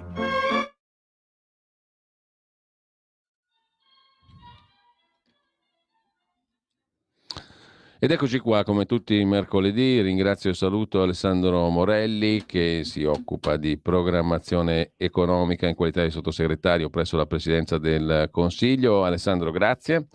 Buongiorno Giulio, buongiorno a a tutti gli ascoltatori. Allora, ti lascio subito la parola perché presumo che la tua agenda sia piena appunto di cose da fare. Che cosa c'è in agenda per questa settimana e le prossime? Visto che non è che si ragiona solo sull'immediato nel tuo dipartimento, no? La programmazione implica sempre uno sguardo a medio o lungo termine, oltre che quello a breve. Quindi il lavoro chiaramente riguarda i temi di governo in sede parlamentare e logicamente anche la prospettiva che tutti abbiamo in quanto esponenti della Lega per le prossime elezioni amministrative che ricordiamo, insomma, in questo periodo, in questi giorni di festa magari siamo stati meno interessati, ma dobbiamo tutti ricordarci che tra poco saranno importanti elezioni amministrative che riguardano soprattutto i comuni e dunque per questa ragione dobbiamo dare il meglio di noi, il massimo anche per questa campagna elettorale. Ecco, a proposito di comuni, te la butto là perché oggi è la giornata del PNRR, un'altra volta il ministro Fitto va in Senato, no? Ecco, a proposito di comuni abbiamo citato anzi, un interessante articolo di Marino Longoni, Italia Oggi 7, che mette in rilievo una questione. Quando si parla di PNRR bisogna essere molto pratici e la questione pratica è che le norme prevedono che siano proprio i comuni a dover anticipare alle imprese il 90% dei costi sostenuti per i lavori legati al PNRR. Molti comuni sono in grande difficoltà. Le imprese, se sono i comuni in difficoltà, sono gli enti pagatori, lo sono altrettanto, e questo è un problemuccio, diciamo così, molto pratico che prescinde dai voli pindarici, è molto terra-terra. È vero, è riscontrato, è oggettivo questo discorso? Guarda Giulio, in parte sicuramente il peso è posto sulle spalle dei comuni, ma la questione sostanziale è che, come già abbiamo detto qui a Radio Libertà, che è una delle poche voci sulle quali ci si può esprimere e dire con estrema pragmaticità quello che noi affermiamo, insomma lo si poteva pensare prima. purtroppo il governo Conte 2 e il governo Draghi hanno avuto la responsabilità di semplicemente fare i compiti a casa per quanto riguarda la quota governativa. Io, che sai, ero componente del governo Draghi, ho segnalato più volte, peraltro ci sono anche delle dichiarazioni pubbliche che avevano lasciato anche un po' di sconcerto, devo ammetterlo, nell'ambito dell'allora Ministero delle Infrastrutture.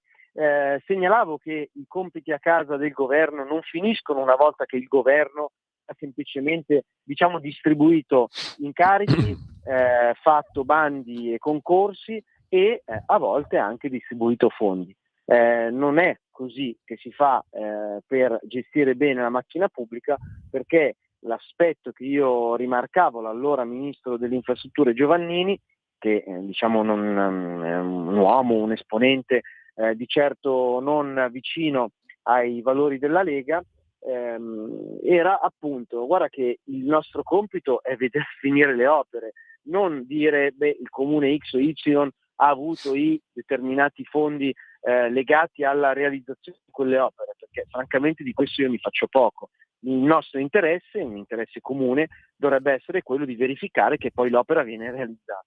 Purtroppo diciamo che, appunto, avendo sensibilità molto differenti, questa mia sensibilità non era stata adeguatamente, secondo me, apprezzata, cosa che è molto differente con l'attuale periodo di gestione del Ministero delle Infrastrutture, dove Matteo Salvini, chiaramente su questo, forse anche per la nostra esperienza da amministratori locali, è sicuramente molto più sensibile, ma diciamocelo serenamente, oramai la situazione, il dado è tratto, come direbbe qualcuno, e quindi la situazione è arrivata ad un livello tale per cui o il governo in maniera complessiva si assume anche la responsabilità di dire con estrema trasparenza agli italiani: guardate che qualcuno forse ha un po' esagerato con le speranze, con le aspirazioni legate al PNRR, oppure andremo avanti così e poi si faranno i conti. Alla fine, certo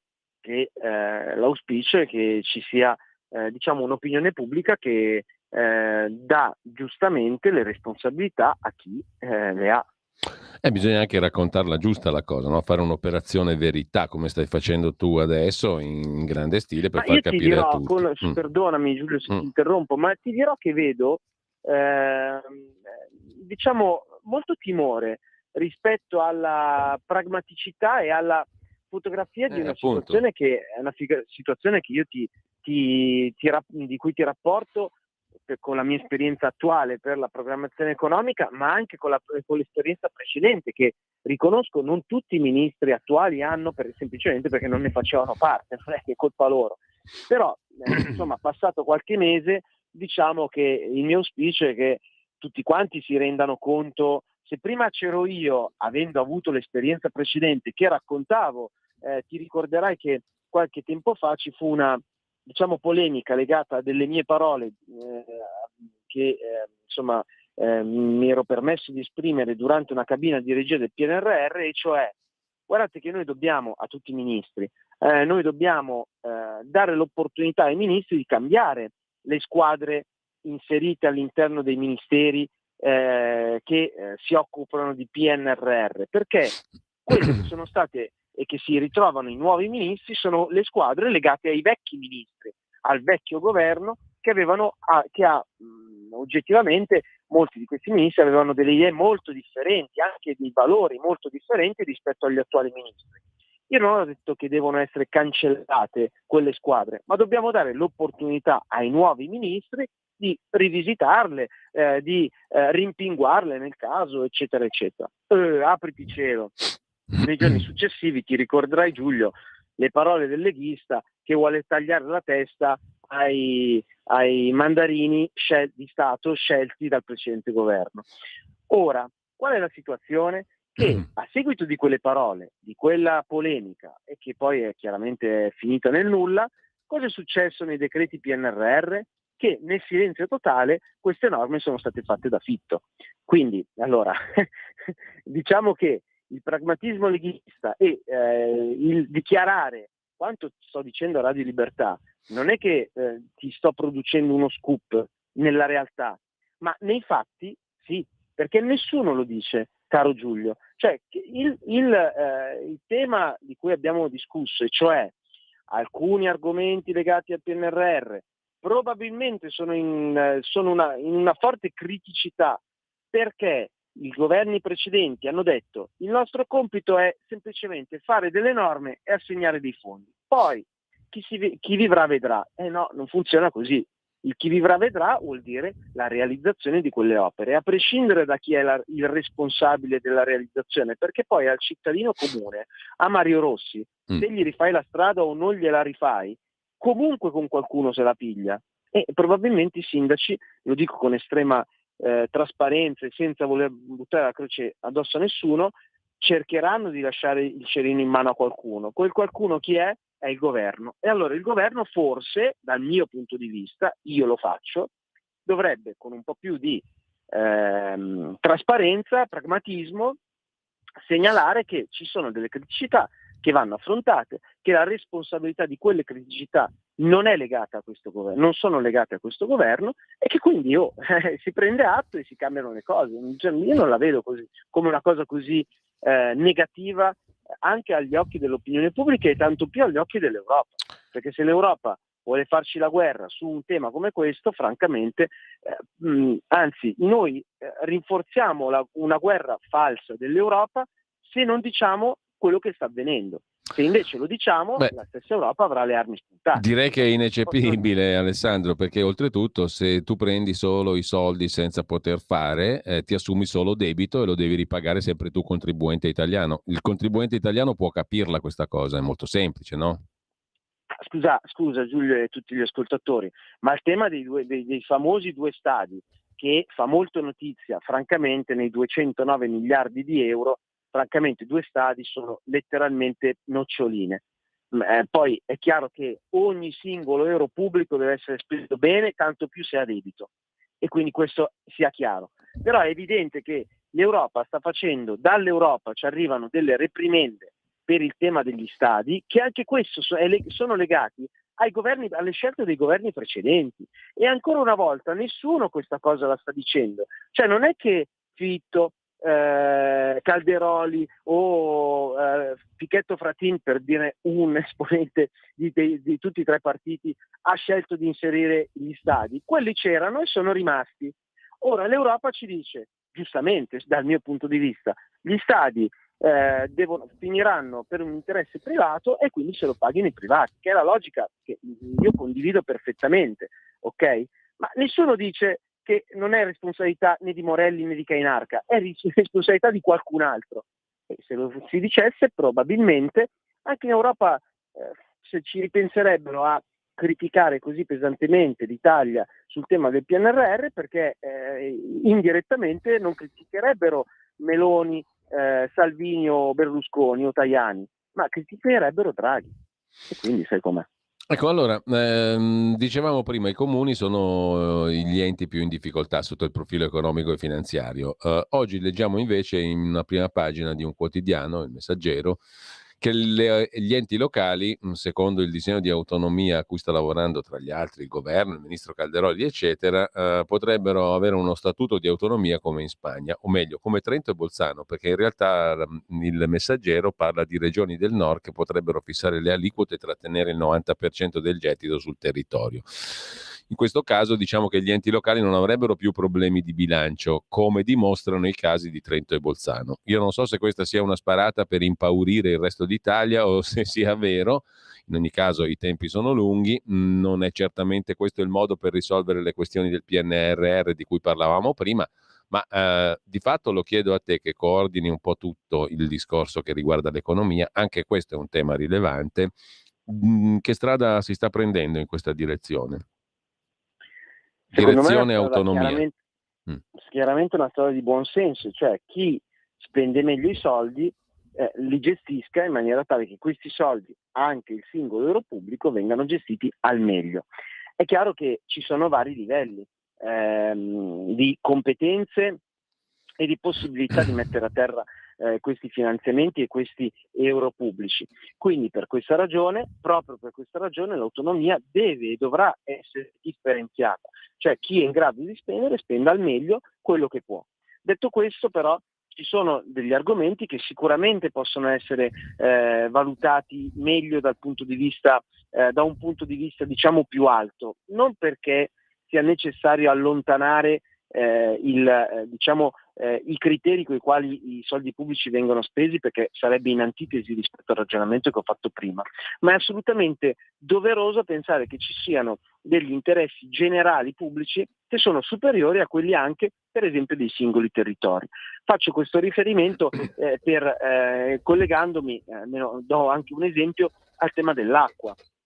Cioè, caro Giulio, ci sono delle regioni che politicamente, lasciamo stare il colore politico, ma politicamente pesano molto più di altre regioni. Penso per esempio alla Puglia e alla Basilicata, dove la Puglia chiaramente è un dominus, degli importanti investimenti legati all'acqua che chiaramente per un peso politico saranno molto indirizzati verso la Puglia. Ma dobbiamo tutti renderci conto che praticamente la metà dell'acqua che arriva in Puglia sgorga in Basilicata.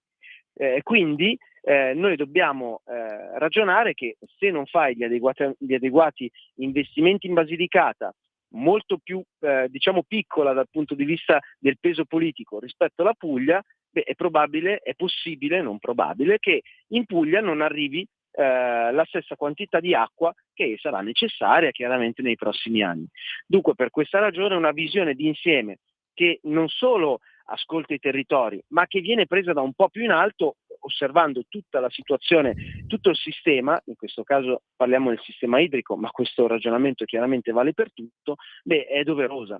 E da qui appunto è nata l'idea della cabina di regia, del tavolo sull'acqua, che ha sede, come sai, a Palazzo Chigi. Però questo è solo un esempio, cioè tutto quello che può essere realizzato con maggiore efficienza sul territorio lo sia, perché questo significa migliore qualità, meno soldi da spendere e minori tempi.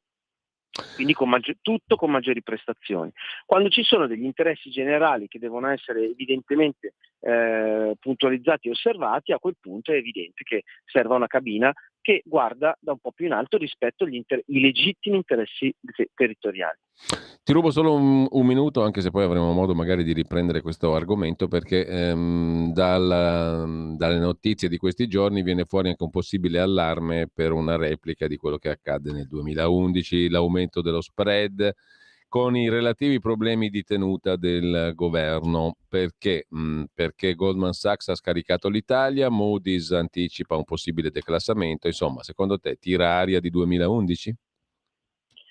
Ma guarda, la nostra struttura Palazzo Chigi ha la fortuna di potersi avvalere di esperti e consulenti che coadiuvano il nostro lavoro. Quindi evviva, finalmente abbiamo l'opportunità che la politica possa prendere le proprie decisioni sulla base di relazioni e studi che vengono posti in essere da degli esperti che non sono legati alla politica stessa, non sono legati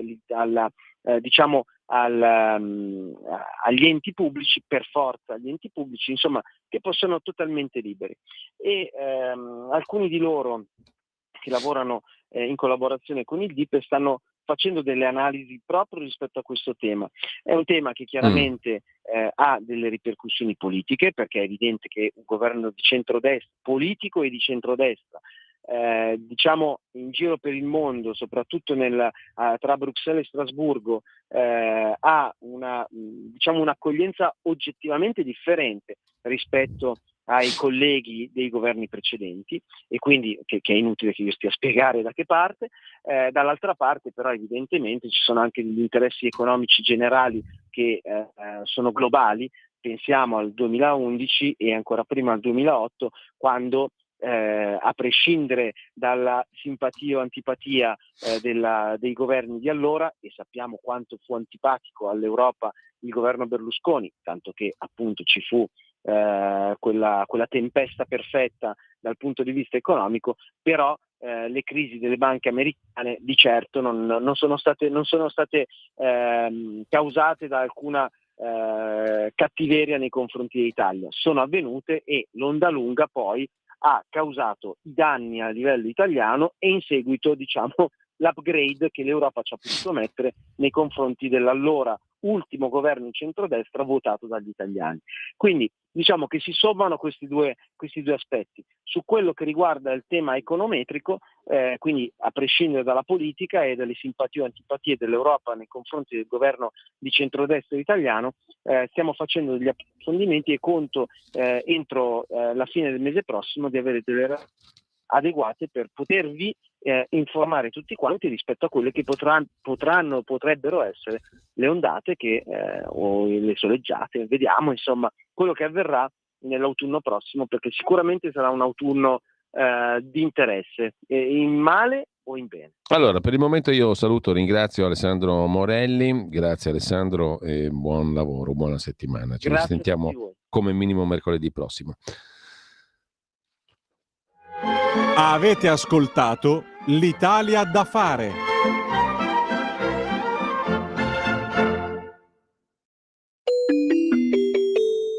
Qui Parlamento. Grazie Presidente.